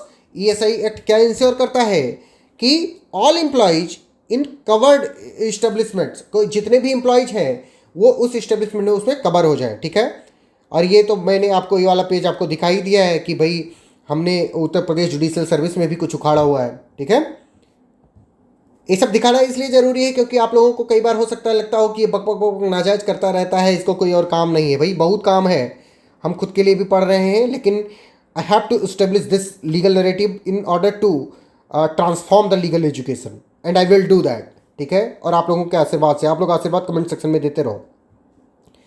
Now employees provident fund act 1952। Employees provident fund act 1952। ठीक है, कह रहा है कि employees provident fund scheme applies to establishment with कितने, कौन से उस पर लागू होता है? 10 प्लस एम्प्लॉयज पे लागू होता है कि 20 प्लस पे कि 50 प्लस पे कि 100 प्लस पे? द आंसर इज 20 प्लस पे लागू होता है। 20 प्लस पे लागू होता है। Next question is the central board is constituted under. Central board किस सेक्शन में कॉन्स्टिट्यूट किया जाता है? सेक्शन 5 कैपिटल ए में कॉन्स्टिट्यूट किया जाता है। Next question is contribution rate under the EPF employees provident fund act is. कितना कंट्रीब्यूशन देना होता है? तो 12% of basic wage and dearness allowance and retaining, मतलब इतना सबका 12% देना होता है। इतने सबका 12% देना होता है। ठीक है, next question is exemptions from the act are provided under. Exemptions किस एक्ट, मतलब किस सेक्शन में प्रोवाइड किए गए हैं? सेक्शन 17 में प्रोवाइड किए गए हैं। नेक्स्ट क्वेश्चन इज मतलब ऐसे कोई चीज़ें हैं जिनको एग्जम्प्ट कर दिया गया है कि उन पे एक्ट लागू नहीं होगा, वो कहाँ पे प्रोवाइड किए हैं? सेक्शन 17 में। ये वाला याद रखना, एग्जाम में पूछा जा सकता है। Next question is penalty for non compliance includes. Non compliance के लिए पेनाल्टी है वो क्या क्या इंक्लूड करती है? तो इम्प्रिजनमेंट अप टू 1 ईयर और फाइन अप टू 5000 रुपीज और fine up to 5000 rupees. Next question is the chief executive of EPF is. Chief executive EPF के कौन होते हैं? तो सेंट्रल प्रोविडेंट फंड कमिश्नर होते हैं, सीपीएफसी होते हैं, सीपीएफसी होते हैं, सेंट्रल प्रोविडेंट फंड कमिश्नर होते हैं। Next question is in bridge and roof company versus union of India 1963 the act applies to. Act किस पे अप्लाई होता है? Industries listed in schedule 1। Industries listed in schedule 1 पर अप्लाई होता है। Next question is the EPF scheme is framed under. EPF scheme किस उस section में फ्रेम्ड की गई है? तो सेक्शन 5 में फ्रेम की गई, सेक्शन 5 में फ्रेम की गई। Next question is recovery of damages for delayed payment is under. किस उसमें डिलेड पेमेंट की रिकवरी की जा सकती है? तो सेक्शन 14 कैपिटल बी में, सेक्शन 14 कैपिटल बी में। Next question is basic wages exclude. Basic wage क्या किस चीज़ को एक्सक्लूड करते हैं? तो allowances like house rent, allowances like house rent को एक्सक्लूड किया जाता है बेसिक वेजेस से। ठीक है, next question is the act provides protection for actions taken in. Act किस चीज़ से प्रोटेक्शन प्रोवाइड करता है? तो गुड फेथ में अगर तुम कोई एक्शन लेते हो तो उससे प्रोटेक्शन, उसके लिए प्रोटेक्शन प्रोवाइड करता है। Next question is the state boards may be constituted under. State board किस उसमें कॉन्स्टिट्यूट किए जाते हैं? तो सेक्शन 5 कैपिटल बी में कॉन्स्टिट्यूट किए जाते हैं state board, state board. Next question is the central board is. Central board क्या है? एक तो एक बॉडी कॉर्पोरेट है with perpetual succession. Central board is a body corporate with perpetual succession. ऐसे ही स्टेट बोर्ड भी एक बॉडी कॉर्पोरेट है with perpetual succession. Next question is enhanced punishment for repeat offences is under, enhanced punishment for repeat offences के लिए कहाँ पे बात की गई है इसकी, तो सेक्शन 14 कैपिटल ए में, मतलब डबल ए में, कैपिटल डबल ए, ठीक है। Next question is the EPF act applies to establishments in industries listed in, कहाँ पे लिस्ट की गई कंपनियों में प्रोवाइड किए जाते हैं, तो शेड्यूल 1 में जो लिस्ट की गई कंपनी है उन पे ईपीएफ एक्ट लागू होता है। नेक्स्ट क्वेश्चन इज, अब हम मैटरनिटी बेनिफिट एक्ट की बात करेंगे, मैटरनिटी बेनिफिट एक्ट 1961 की।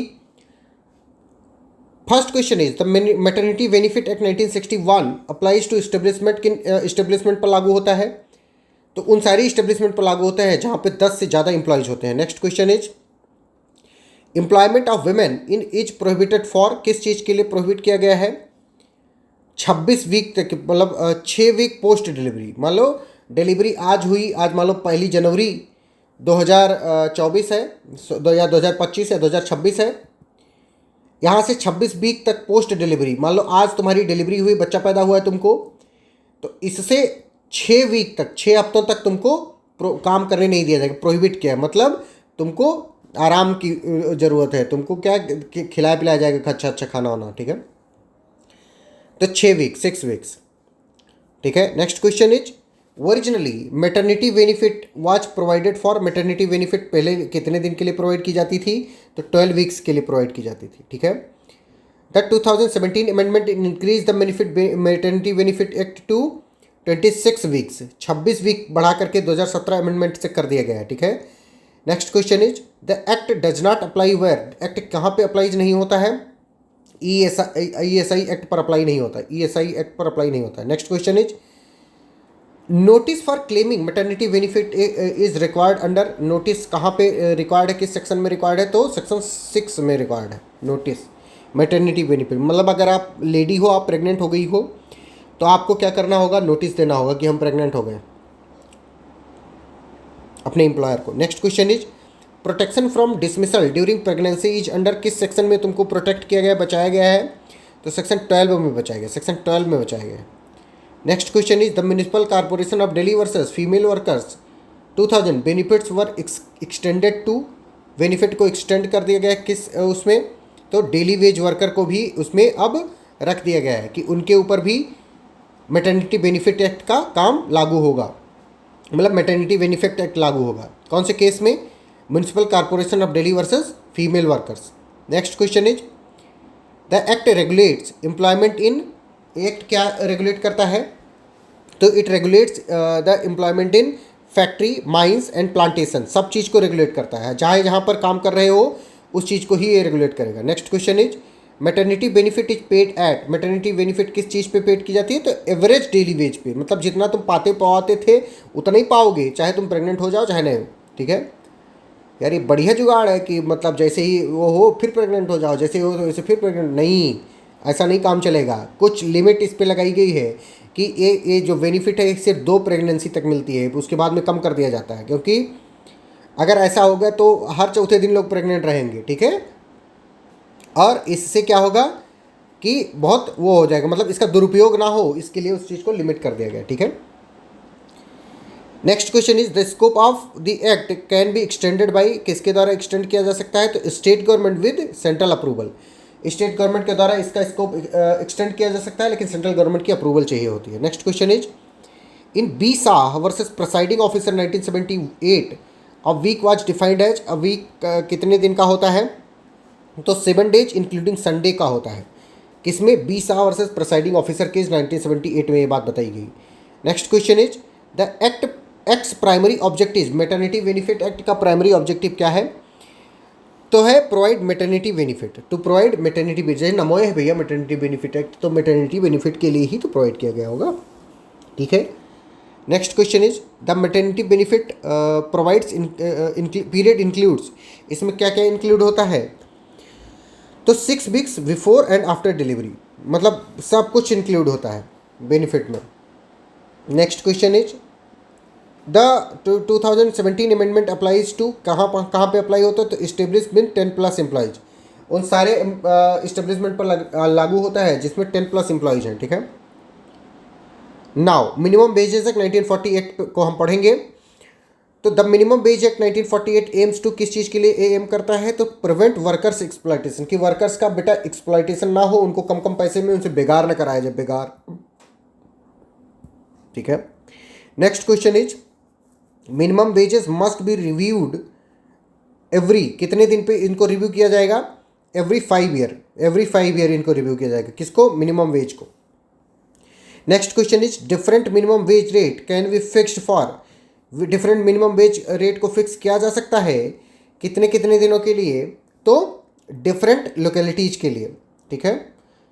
Next question is component of minimum wage include, minimum wage का कंपोनेंट क्या क्या इंक्लूड करता है, तो number A basic rate plus cost of living allowance, basic rate plus cost of living allowance को include करता है। Next question is the procedure for fixing wages involves, procedure wage को फिक्स करने के लिए इन्वॉल्व करता है, क्या इन्वॉल्व करता है, publishing proposal in official gazettes, publishing proposals in official gazette को इन्वॉल्व करता है। Next question is normal working day hours are fixed under, किस सेक्शन में नॉर्मल वर्किंग डे का आवर फिक्स किया जाता है, तो सेक्शन 13 में फिक्स किया है। सेक्शन 13 में normal working hour, sorry normal working day hour को फिक्स किया जाता है सेक्शन 13 में, कितना होता है, 8 घंटे। Next question is over time wages must be at least, over time wages मतलब किस में होते हैं, तो मिनिमम फिक्स्ड रेट पर होते हैं, over time wages minimum fixed rate पर दिए जाते हैं। Next question is claims must be filled with in, claims को कितने दिनों में लगभग फिल कर देना चाहिए, 6 महीने में, 6 महीने में। अगर कोई क्लेम है मैटरनिटी बेनिफिट का तो उसको 6 महीने के अंदर मिल जाएगा। Next question is in Vijay cotton mills limited versus state of Ajmer the court upheld, court ने क्या अपहेल्ड किया है, the constitutionality of the act, मतलब कि मैटरनिटी बेनिफिट एक्ट कॉन्स्टिट्यूशनल है, इस चीज़ को अपहेल्ड किया गया, किस केस में, Vijay cotton mills limited versus state of Ajmer 1955 में। Minimum wages, sorry minimum wage वाले को। ठीक है। Next question minimum wages apply to, minimum wages किन पे अप्लाई होते हैं, तो शेड्यूल्ड एम्प्लॉयमेंट पे अप्लाई होते हैं, शेड्यूल्ड एम्प्लॉयमेंट पे, खैर अब तो सब पे अप्लाई होते हैं। A day of rest is required every, कितने दिनों के बाद में डे ऑफ रेस्ट रिक्वायर्ड है, तो 7 दिनों के बाद एक डे ऑफ रेस्ट रिक्वायर्ड है। ठीक है। Next question is compensation for underpayment can be up to, कितना कंपेंसेशन उनको मिल सकता है, 10 time of the shortfall, 10 times the shortfall.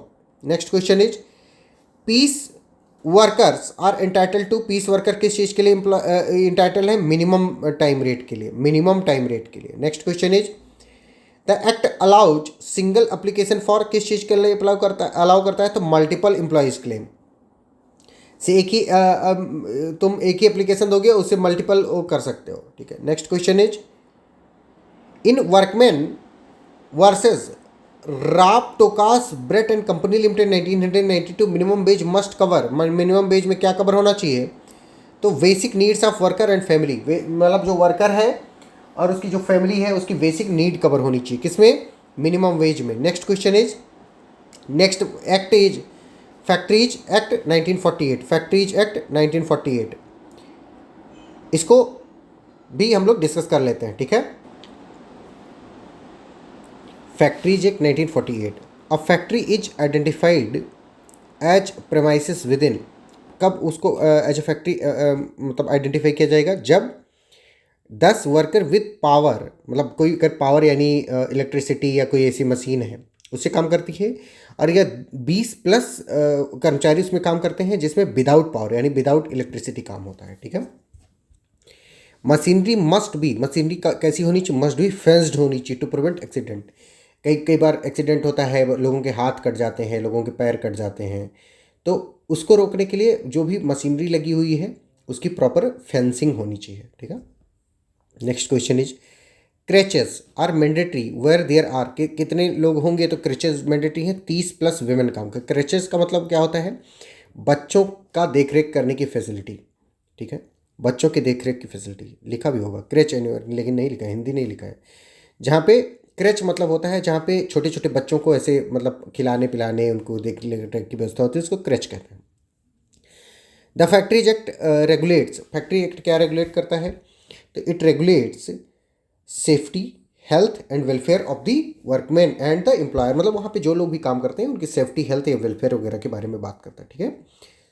Cleanliness in factories is insured under किस सेक्शन में इसको इंश्योर किया गया है? तो सेक्शन 11 में इंश्योर किया गया है, section 11 of the factories act. Next question is first aid appliances are required under किस सेक्शन में फर्स्ट एड अप्लायंसेस को रिक्वायर किया गया है? तो सेक्शन 45 में, सेक्शन 45 में इनको रिक्वायर किया गया है। ठीक है।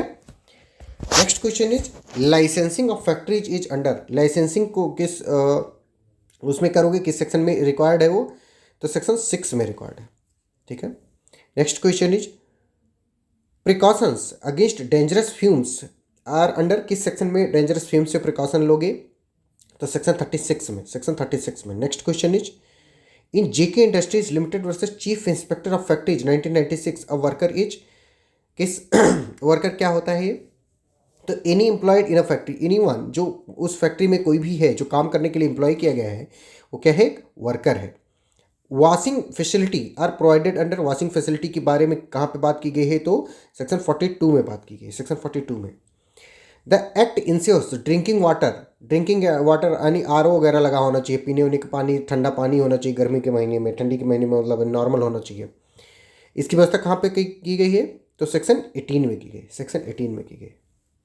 Next question is cleaning moving machine is prohibited under किस सेक्शन में प्रोहिबिट किया गया है कि चलती हुई मशीन को साफ सुथरा नहीं करोगे या मतलब उसकी सफाई नहीं करोगे?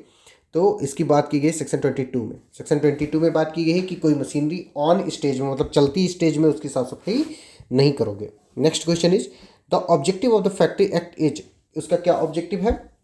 द फैक्ट्री एक्ट का ऑब्जेक्टिव है to ensure workers safety, worker की सेफ्टी और वेलफेयर को इंश्योर करना उसका ऑब्जेक्टिव है। Next question is factories with power require at least, कितने लोगों की जरूरत होती है उसमें? तो 10 लोगों की, 10 वर्कर की जरूरत होती है। ठीक है। Waste disposal is regulated under, waste disposal को रेगुलेट किया जाता है किस सेक्शन के अंतर्गत? तो सेक्शन 12 के अंतर्गत। Waste disposal is regulated under section 12। Now contract labour regulation and abolition act 1970 में हम लोग बात करेंगे। तो contract labour regulation and abolition act applies to establishment with, कौन से इस्टेब्लिशमेंट पर लागू होता है? ऐसे इस्टेब्लिशमेंट पे जहाँ पे 20+ कॉन्ट्रैक्ट वर्कर काम करते हों।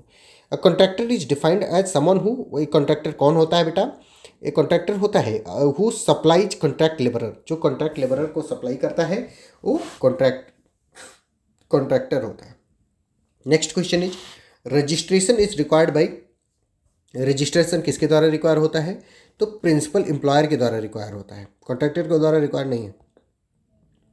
The act aims to, act किस चीज़ के लिए एम करता है? तो act aims to regulate and abolish contract labour in certain cases, contract labour को अबॉलिश और रेगुलेट करने की बात करता है। ठीक है।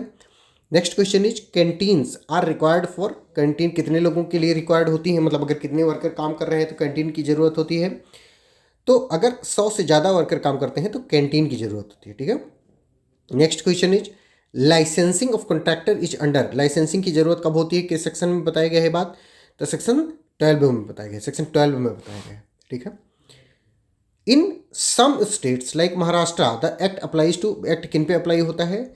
तो एक्ट उन पे भी अप्लाई हो जाता है जो 50+ कॉन्ट्रैक्ट वर्कर जहाँ पे काम करते हैं। ठीक है।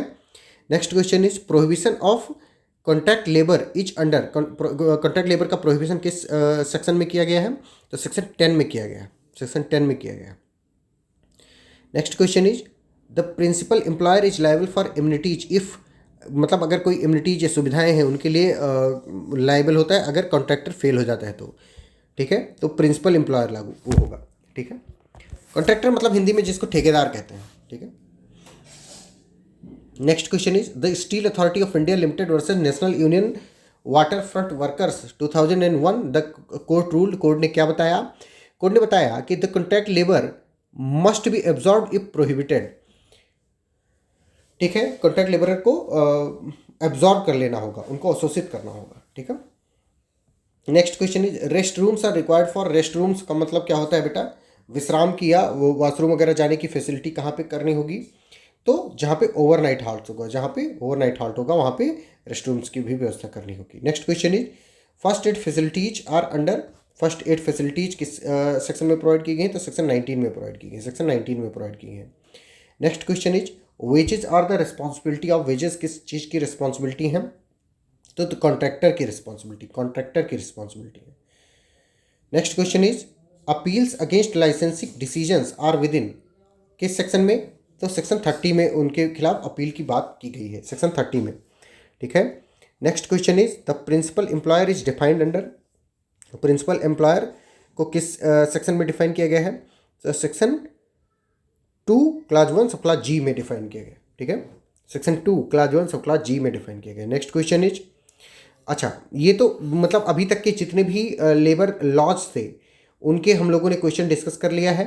अब हम लेबर कोड्स को डिस्कस करने जा रहे हैं, लेबर कोड्स को डिस्कस करने जा रहे हैं, जो कि बहुत इंपॉर्टेंट होने जा रहे हैं हमारे किसी भी एग्जाम्स के लिए। अभी कोई भी बुक मार्केट में या ऐसा कुछ भी अवेलेबल नहीं है जो कि इन लेबर कोड्स वगैरह पे भी अपना सब कुछ बना सके या बना करके देती हो, ठीक है। इसलिए हम लोग इनको बहुत ध्यान से डिस्कस करेंगे। तो सबसे पहला अपना कोड है code on wages, code on wages, ठीक है। What is the title of the legislation governing ways in 2019? तो इसका पूरा नाम क्या है बेटा? तो कोड ऑन वेजेस 2019 है, कोड ऑन वेजेस 2019। हिंदी वाले लोग भी देख लो, वेतन संहिता 2019, वेतन संहिता 2019। Next question is when does the code on wages 2019 came into effect? कब आएगा? उस दिन को आएगा जिस दिन सेंट्रल गवर्नमेंट नोटिफाई करेगी। अभी शायद इसका नोटिफिकेशन नहीं आया है, ठीक है। Next question is what defines the accounting year under the code on wages 2019? Accounting year इसमें कब से स्टार्ट होता है? तो इट स्टार्ट्स फ्रॉम 1 अप्रैल, 1 अप्रैल से अकाउंटिंग ईयर स्टार्ट होता है। मतलब जिस दिन से फाइनेंशियल ईयर स्टार्ट होता है उसी दिन से अकाउंटिंग ईयर भी स्टार्ट होता है। Next question is which appropriate government for railways and mines? Appropriate government उसमें भी कौन है? तो सेंट्रल गवर्नमेंट है। रेलवे किसके अंतर्गत आता है? अप्रोप्रिएट गवर्नमेंट की स्टार्टिंग में जो मैंने डिफिनीशन और वो सब कुछ समझाया था सेम चीज़ लागू होती है। अगर कोई पीएसयू ऐसा है जो कि सेंट्रल गवर्नमेंट के अंतर्गत का काम करता है तो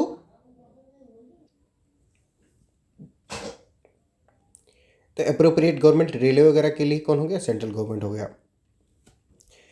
how is an employee defined under code on wages 2019? ये बहुत इंपॉर्टेंट डिफिनीशन है, ये सब बहुत चुपके से याद कर लो, कोई पता ना चले किसी को, ठीक है।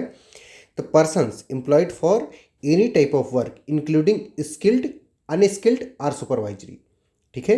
किसी भी तरह के वर्क में अगर वो एम्प्लॉयड है तो एम्प्लॉई कहलाएगा, एम्प्लॉई, ठीक है, कर्मचारी कहलाएगा। Next question is what does the term wages include under the code on wages 2019? Wage में क्या आएगा? तो all remuneration payable in money terms, जितने भी रिम्यूनरेशन हैं जो मनी टर्म में पेएबल हैं वो सब कुछ इसमें आ जाएंगे। Next question is what is excluded from the definition of wage? Wage से क्या एक्सक्लूड कर दिया गया है? तो जो बोनस है और हाउस एकोमोडेशन वैल्यू है वो उसको एक्सक्लूड कर दिया गया है, बोनस को और हाउस एकोमोडेशन वैल्यू को एक्सक्लूड कर दिया गया है। ये वाला पॉइंट याद रखना, this does not included in the wages, ठीक है।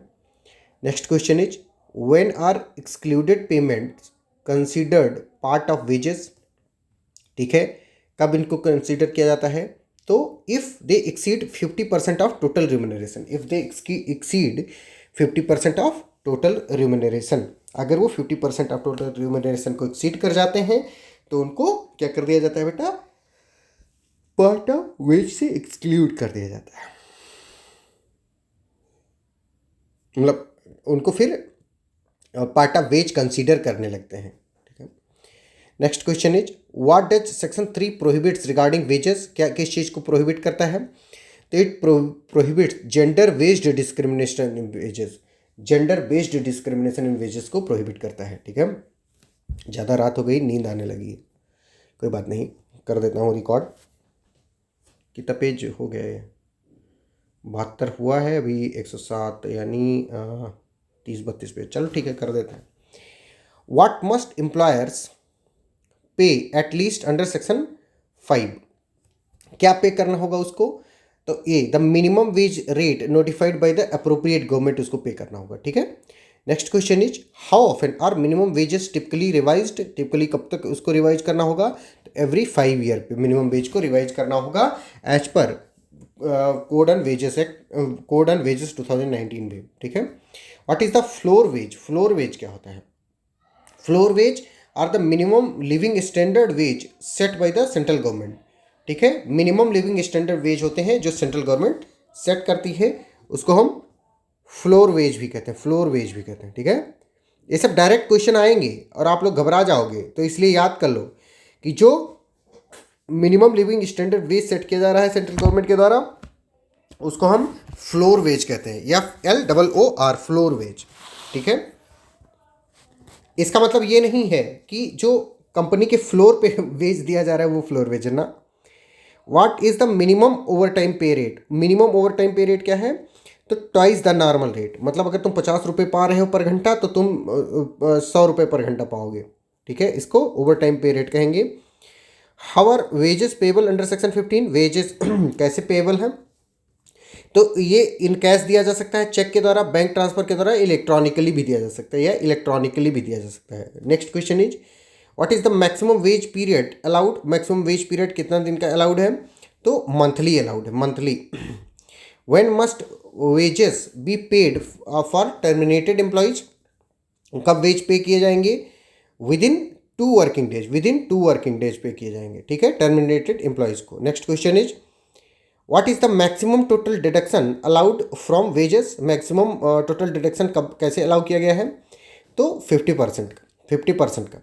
What is the maximum total deduction allowed from wages? 50% allowed, मतलब मैक्सिमम तुम उसका डिडक्ट कर सकते हो, PF जो कटता है ना, उन सारी चीज़ों के लिए। Next question is what is the minimum bonus payable under the code? Minimum bonus payable कितना परसेंट का है? तो 8.33% of the wage RS 100 rupees, whichever is higher, whichever is higher। ठीक है, next question is what disqualifies an employee from receiving a bonus? क्या disqualify करता है एक एम्प्लॉय को बोनस रिसीव करने से? तो डिसमिसल फॉर फ्रॉड और वायलेंस, डिसमिसल फॉर फ्रॉड और violence. Next question is what is the time limit for bonus payment? Time limit क्या है बोनस पेमेंट के लिए? तो within 8 month extendable to 2 years, within 8 month extendable to 2 years. Next question is next code is occupational safety health and working condition code. ठीक है, ये दूसरा code है। कोड एंड वेजेस हमने उसके 20 क्वेश्चन लगा लिए हैं। अब हम occupational safety, health, working condition and code and wages की बात करेंगे। ठीक है, sorry, code working condition code की बात करेंगे। तो first question is what is the title of the 2020 safety legislation? Safety legislation, तो इसका पूरा नाम क्या है बेटा? याद कर लेना, occupational safety health and working condition code 2020। Occupational safety health and working condition code 2020। Next question is to which does this code not apply except for contract labour in certain cases? किन पे apply नहीं होता? तो central government के offices में apply नहीं होता है, सेंट्रल गवर्नमेंट के ऑफिसेस में अप्लाई नहीं होता है। Next question is how is an adolescent defined in this code? Adolescent कौन होता है? As per the child and adolescent labour act 1986 में जैसे डिफाइन किया गया है, उसी को ही इस कोड में भी एडोलसेंट मान लिया गया है। ठीक है, next question is what is the minimum number of workers for place to be an establishment? उसको एस्टेब्लिशमेंट बेटा कब मानोगे? जब उसके पास क्या हो? 10 प्लस एम्प्लॉई हो, 10 प्लस एम्प्लॉई हो। Next question is what defines a factory under this code? इस कोड के अंतर्गत फैक्ट्री को कौन डिफाइन करता है? तो premises with 20 plus workers with power या 40 प्लस वर्कर विदाउट पावर। ठीक है, इन मैन्युफैक्चरिंग तो उसको फैक्ट्री कहेंगे। ठीक है, अगर 20 से ज़्यादा लोग काम करते हैं विद पावर में, मतलब इलेक्ट्रिसिटी वाले में, अगर 40 से ज़्यादा लोग काम करते हैं विदाउट इलेक्ट्रिसिटी वाले में, तो उसको हम फैक्ट्री कहेंगे, फैक्ट्री कहेंगे। Next question is what is an inter state migrant worker? Inter state migrant worker कौन होता है? तो ऐसे worker earning less than 18,000 per month migrating across state. मतलब अगर कोई बिहार से जा कर के गुजरात में पैसे कमा रहा है और वो 18,000 के या तो बराबर पाता है या तो उससे कम पाता है, तो उसको हम इंटर स्टेट माइग्रेंट वर्कर कहेंगे, उसको हम इंटर स्टेट माइग्रेंट वर्कर कहेंगे। ठीक है, इंटर स्टेट माइग्रेंट वर्कर कहेंगे। Next question is with in how many days must new establishment register? कितने दिनों के अंतर्गत एक नई एस्टेब्लिशमेंट को रजिस्टर किया जाना है? तो कितने दिनों के अंतर्गत? 60 दिनों के अंतर्गत, 60 दिनों के अंतर्गत। Next question is what must employer provide free of charge annually, किसको ऐसे किया जाना होगा? तो हेल्थ एग्जामिनेशन को। What right do employees have under section 14, क्या राइट है एम्प्लॉयज के पास अंडर सेक्शन 14?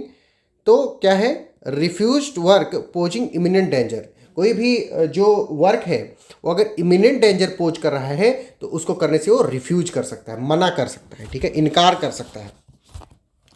क्या कर सकता है बेटा? इनकार कर सकता है। Next question is who sets occupational safety and health standard, कौन occupational safety and health standard को सेट करता है? तो कौन करता है बेटा? सेंट्रल गवर्नमेंट करती है। Next question is for establishment with how many workers is a safety committee mandatory, तो कौन से 500 प्लस वर्कर जिनके पास होंगी उनके लिए सेफ्टी कमेटी मैंडेटरी है। Next question is what is the maximum daily working hours under section 25, तो क्या है बेटा? वो 8 आवर है, 8 hour. Next question is what is the overtime pay rate under this code, overtime pay rate क्या है बेटा? तो क्या है वो? 2x रेगुलर रेट, 2x मतलब 2 गुना है, रेगुलर रेट का 2 गुना है, ठीक है। How many times of annual leave are earned per 20 days work, 20 days work अगर तुमने किया है तो कितने दिन तुम छुट्टी ले सकते हो? तो 1 दिन की छुट्टी ले सकते हो। हर 20 दिन के बाद तुम 1 दिन की मतलब छुट्टी ले सकते हो ऑफिशियली, ठीक है। यानी 40 दिन तुमने काम किया तो कितने दिन की छुट्टी ले सकते हो? 2 दिन की। अगर तुमने 60 दिन काम किया तो 3 दिन की छुट्टी ले सकते हो। Next question is where are canteen mandatory, canteen कहाँ पे मैंडेटरी है? ऐसी इस्टेब्लिशमेंट में जहाँ पे 250 से ज़्यादा वर्कर काम करते हैं वहाँ पे कैंटीन मैंडेटरी है। What must contractors ensure for contract labour, contract labour के लिए कॉन्ट्रैक्टर को क्या इंश्योर करना जरूरी है? तो क्या इंश्योर करना जरूरी है बेटा? वेलफेयर कंप्लायंस इंश्योर करना जरूरी है, ठीक है। What is the penalty for serious violations like death causing negligence, death causing negligence वगैरह के लिए क्या पेनल्टी लगाई गई है? तो fine up to 5 lakh rupees, 5 lakh रुपए तक का जुर्माना लगाया गया है। What fund is created for unorganised workers, unorganised workers के लिए क्या फंड क्रिएट किए गए हैं? तो social security fund. Which law is repealed by this code, इस कोड के द्वारा कौन से लॉ को रिपील किया गया है? तो फैक्ट्रीज एक्ट 1948 को, फैक्ट्रीज एक्ट 1948 को रिपील किया गया है। What is listed in the first schedule में क्या लिस्ट किया गया है? तो हैजार्डस प्रोसेसेस को, ऑप्शन ए हैजार्डस प्रोसेसेस को लिस्ट किया गया है, ठीक है। तो ये था अपना ऑक्यूपेशनल सेफ्टी कोड। अब हम अगले कोड पे पढ़ेंगे, the code on social security 2020। What is the title of the 2020 social security legislation? तो इसका पूरा नाम है बेटा the code on social security 2020, याद कर लेना सब लोग। To which establishment does chapter 3 EPF applies, तो किन पे लागू होता है? जिन पे 20 से ज़्यादा इंप्लॉयज काम कर रहे होते हैं, 20 से ज़्यादा कर्मचारी काम कर रहे होते हैं, उन पे चैप्टर 3 ईपीएफ लागू होता है, ठीक है। To which establishment does chapter 4 ESIC applies, ये किन पे लागू होता है? जहाँ पे 10 से ज़्यादा इंप्लॉयज काम कर रहे होते हैं, next question is what is A gig worker under this code? Gig worker बेटा कौन होता है? तो gig worker is a person who is outside traditional employment. जैसे अभी स्विगी हुआ, जोमेटो हुआ, इन सब में के जो डिलीवरी बॉय वगैरह होते हैं, इनका कोई परमानेंट जॉब नहीं होता है, इनका कोई ट्रेडिशनल रोल नहीं होता है, तो इनको हम गिग वर्कर कहते हैं, गिग वर्कर, ठीक है। एग्जाम्पल के थ्रू मैं समझा रहा हूँ। गिग वर्कर ऐसे लोग होते हैं जैसे अभी रैपिडो वगैरह में जो लोग चलाते हैं या ओला बाइक या ये सब चलाते हैं, वो भी गिग वर्कर होते हैं। कैसे वर्कर होते हैं? गिग वर्कर होते हैं, ठीक है। एक गिग इकोनॉमी भी टर्म है, ये पूछा जा सकता है आप लोगों से, गिग इकोनॉमी वो भी ऐसे ही होती, यही चीज़ है। हो administer the employees provident fund, कौन करता है एडमिनिस्टर उनको? तो सेंट्रल बोर्ड ऑफ ट्रस्टीज करते हैं, next question is what is EPF contribution rate for both employer and employee? क्या है ईपीएफ कॉन्ट्रीब्यूशन रेट? 12% है ईच, 12%, 12% सब लोग करेंगे। What is employers ESIC contribution? तो क्या है बेटा? वो 3.25% है। What is the employers ESIC contribution rate? तो 3.25%। Next question is what is the employees ESIC contribution? तो क्या है बेटा? वो 0.75% है, 0.75% है। What is the sickness benefit under ESIC? तो सिकनेस बेनिफिट क्या है? 70% ways for 91 days, 70% ways for 91 days. What is the maternity benefit under ESIC? Maternity benefit क्या है? तो 100% वेज फॉर 26 वीक्स, 26 हफ्ते तक 100% वेज उसको मिलेगा। ठीक है, किसको? माँ को, जो प्रेग्नेंट है। What is the eligibility period for gratuity? Gratuity के लिए एलिजिबिलिटी पीरियड क्या है? तो 5 ईयर कंटिन्यूअस सर्विस, 5 साल तक अगर आपने कंटिन्यूअस सर्विस की है तो आपको ग्रेचुटी मिलती है। How is gratuity calculated? Gratuity कैसे कैलकुलेट की जाती है? 15 days wage per year, 15 days wage per year, इस तरह से कैलकुलेट की जाती है, 15 days wage per year. Next question is what is the maximum gratuity amount? Maximum gratuity amount क्या है? तो 20 लाख है, 20 लाख रुपए। Next question is what is the maternity leave duration for the first 2 children? First 2 children के लिए 26 week. मैंने अभी कुछ देर पहले आपको बताया था कि ऐसा नहीं कि जैसे ही ये ड्यूरेशन खत्म हो वैसे फिर प्रेग्नेंट हो जाओ, ये वाला काम नहीं चलेगा। ठीक है, फर्स्ट 2 चिल्ड्रन में ही 26 वीक मिलेगा और उसके बाद में कम मिलने लगता है। पता चल जाता है कि ये एक्सपीरियंस खिलाड़ी हो गई, अब रहने दो इसको, छुट्टी मत दो। Next question is what is the maternity leave duration for subsequent children? Subsequent children के लिए कितना मिलेगा तुमको? तो 12 वीक का मिलेगा, 12 वीक का मिलेगा। Until what age are nursing breaks allowed? 6 महीने, कितने दिन तक? 15 महीने तक नर्सिंग ब्रेक, मतलब दूध पिलाने के लिए भी तुमको ब्रेक मिला करेगा कि तुम जा करके अपने बच्चे को दूध पिला दो। ठीक है, next question is what is the compensation for death under employees compensation? क्या कंपेंसेशन मिलेगा? 50% monthly wage plus relevant factor उसके, और कि उसकी वर्क कंडीशन, वो क्या करता था, कौन सी पोजीशन पर था, वो उन सारी चीज़ों को भी कंसिडर किया जाएगा। ठीक है, किस चीज़ के लिए? कंपेंसेशन के लिए। What is the cess percentage for welding and construction workers? कितना है? तो 1% for construction cost, 1% of the construction cost को सेस के रूप में उसको देना पड़ेगा। ठीक है, next question is who constitute the welfare board for welding workers? कौन कॉन्स्टिट्यूट करता है? तो स्टेट गवर्नमेंट करती है। Who constitute the welfare board for welding workers? तो स्टेट गवर्नमेंट करती है। ठीक है, what is the purpose of social security fund? Social security fund का पर्पज क्या है बेटा? तो सोशल सिक्योरिटी फंड का पर्पज है for unorganised workers. Social security fund किस चीज के लिए बनाई गई है?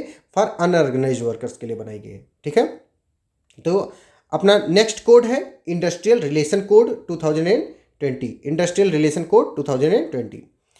What is the short title of this code? इस कोड का पूरा नाम क्या है? तो इंडस्ट्रियल रिलेशन कोड 2020 है, जैसा ऊपर बड़ा बड़ा ये अक्षरों में लिखा हुआ है ना, स्क्रीनशॉट ले लो। Next question is to which of the following does the industrial relation code 2020 apply? किन पे अप्लाई होता है? तो to the whole of India, पूरे भारत पर अप्लाई होता है, पूरे भारत पर अप्लाई होता है industrial relation code 2020। Next question is who is excluded from the definition of employ under the code? Employ की डिफिनेशन से किनको अलग कर दिया गया है? तो अप्रेंटिस जो होते हैं उनको अलग कर दिया गया है। जो अप्रेंटिस लोग चिल्ला चिल्ला करके और कह देते हैं कि नौकरी मिल गई, नौकरी मिल गई, भैया अप्रेंटिस तुमको एम्प्लॉय माना ही नहीं जाता है। ठीक है, next question is what is the threshold for applicability of the works committee? Threshold क्या रखा गया है? तो इस्टेब्लिशमेंट विद 100+ वर्कर्स, अगर 100+ वर्कर किसी इस्टेब्लिशमेंट में काम करते हैं तो वहाँ पे वर्क्स कमेटी बनाई जाएगी। ठीक है, what is the maximum number of members allowed in grievance redressal committee? Grievance redressal committee में मिनिमम कितने लोग हो सकते हैं? तो 10 लोग हो सकते हैं, 10 लोग। With in how many days must the grievance redressal committee resolve individual grievances? Individual grievances कितने दिन में वो कर सकती है? वो तो 30 दिन में, 30 दिन में। Next question is what is the minimum number of members required to register the trade union? तो 7 अभी भी, वो ट्रेड यूनियन एक्ट में था, वही सेम चीज अभी भी इसमें भी है।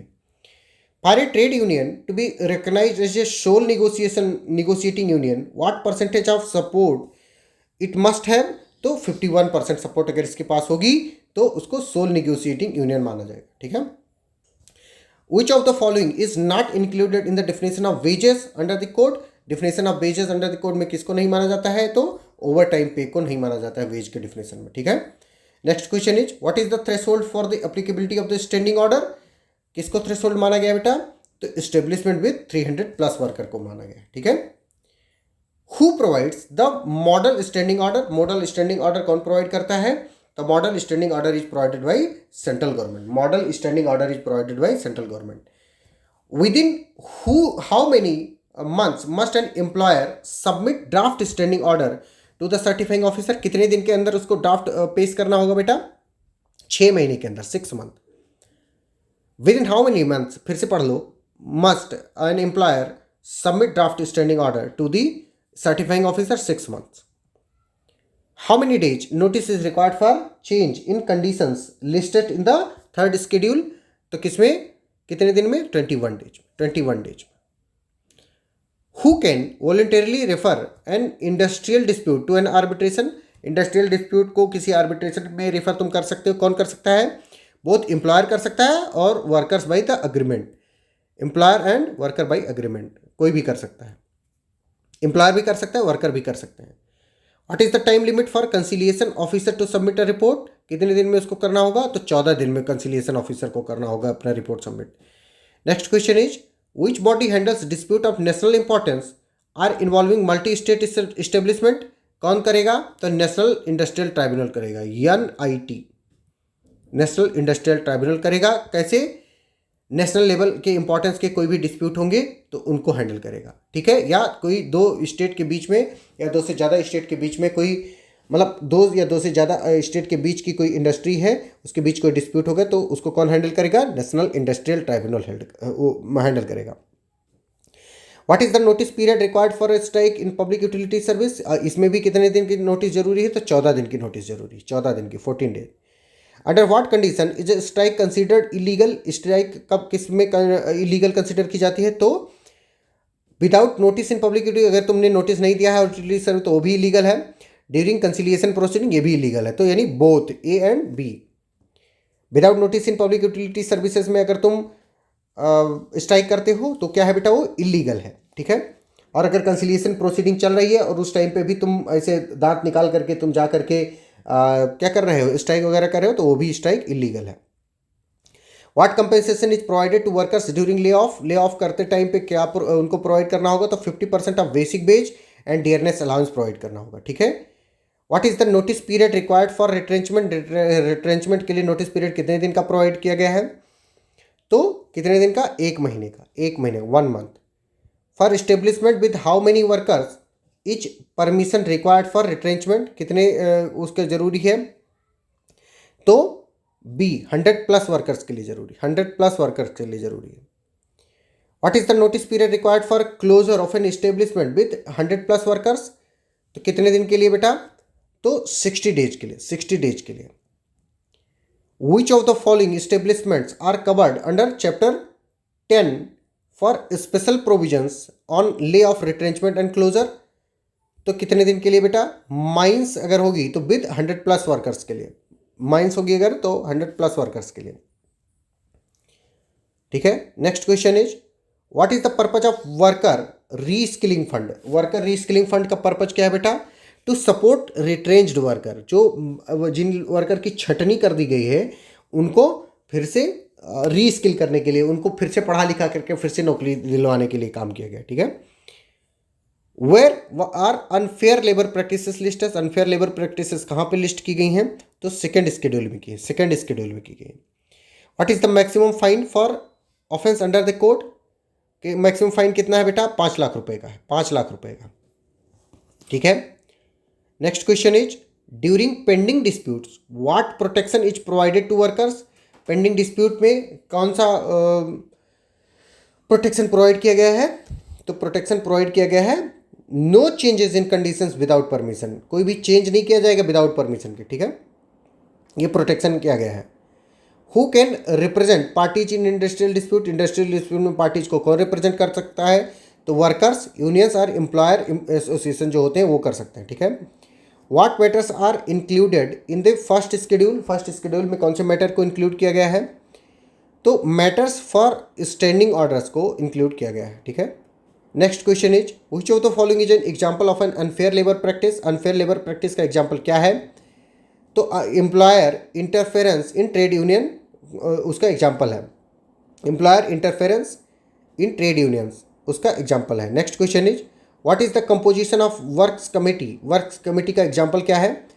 तो equal representation of employer and workers, employer का यानी मालिक का और वर्कर का यानी कर्मचारी का, दोनों का क्या होना चाहिए, इक्वल रिप्रेजेंटेशन होना चाहिए। ठीक है। Next question is if a grievance is not resolve, अगर कोई ग्रीवांस उसको रिजॉल्व नहीं किया जा सका है तो ग्रीवांस रेड्रेसल जो कमेटी होगी, where can the worker appeal, वो कहाँ पे मतलब अपील कर सकेंगे, तो कंसिलिएशन ऑफिसर के पास अपील कर सकेंगे। ठीक है। Next question is what happens if a trade unions members fall below the required threshold, अगर रिक्वायर्ड थ्रेशोल्ड से कम हो जाते हैं तो क्या होता है उसको, तो रजिस्टर को कैंसिल भी किया, रजिस्ट्रेशन को कैंसिल भी किया जा सकता है ऐसे ट्रेड यूनियन के रजिस्ट्रेशन को। ठीक है। What is the minimum support required for union to be part in negotiating council, तो कितना उनका होना चाहिए, मिनिमम सपोर्ट रिक्वायर्ड होना चाहिए उनको, तो 20%।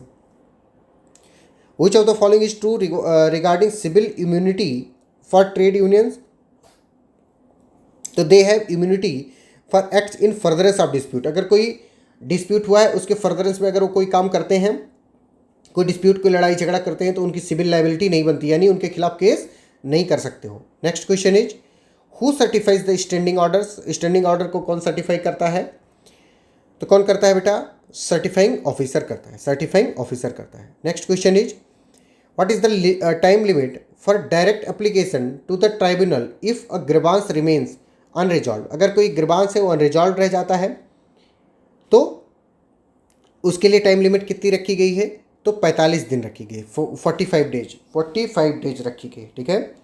विच of the following is not a condition requiring notice of change, notice of change के तो कौन है, introduction of new technology. Which of the following is not a condition requiring notice of change, तो introduction of new technology, अगर तुम कोई नई technology लेकर के आना चाहते हो अपने उसमें, तो उसके लिए तुम्हें नोटिस देने की ज़रूरत नहीं है, लेकिन अगर तुम कोई फालतू की चेंज करना चाहते हो तो उसके लिए तुम्हें नोटिस की ज़रूरत होती है, नोटिस देने की ज़रूरत होती है। What is the penalty for illegal strike और लॉकआउट, इलीगल स्ट्राइक और लॉकआउट करते हो तो उसके लिए क्या पेनाल्टी है, तो तुम्हें फाइन भी लग सकता है अप टू 1 लाख और इम्प्रिजनमेंट भी हो सकती है 6 महीने की, तो दोनों यानी बोथ फाइन एंड इम्प्रिजनमेंट दोनों लगेगा। ठीक है।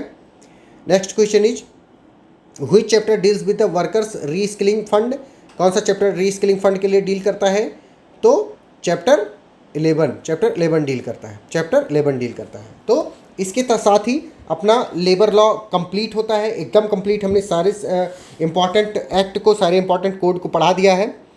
अगर आपको लॉ ऑफिसर की तैयारी करनी है, लॉ ऑफिसर की तैयारी करनी है जिसमें सरफेसी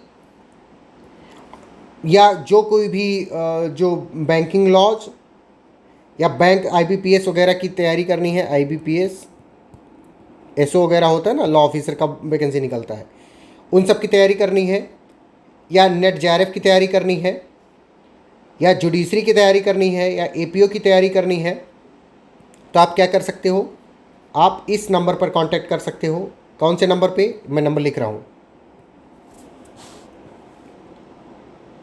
कृपाशंकर पांडे 9984848968। ठीक है, 9984848968 पर। ठीक है, आपको सारी क्लासेस सब कुछ प्रोवाइड कर दिया जाएगा, या राजीव रंजन सिंह के नंबर पर आप कांटेक्ट कर सकते हो। क्या नंबर है, 6207734309। और बताओ, इन दोनों में से किसी भी नंबर पे व्हाट्सएप करो, व्हाट्सएप, और बताओ कि तुमको कौन सी तैयारी करनी है, लॉ ऑफिसर की करनी है, नेट JRF की करनी है, APO की करनी है, जुडिशरी की करनी है, मतलब लॉ से रिलेटेड कुछ भी, LLM वगैरह कुछ भी करना है, तो आप इन दोनों नंबर पर कांटेक्ट करके, व्हाट्सएप करके आप अपना कर सकते हो। आपका ये सारी क्लासेस आपको बेयर मिनिमम प्राइस यानी 100 रुपये, 200 रुपये, 500 रुपये, 400 रुपये, 1000 रुपये, 2000 रुपये ऐसे में दे दी जाएंगी। आप पढ़ो, हमारा लीगल नैरेटिव का नाम, कृपाशंकर पांडे का नाम रोशन करो। इसी के साथ जय हिंद, राधे राधे, महादेव।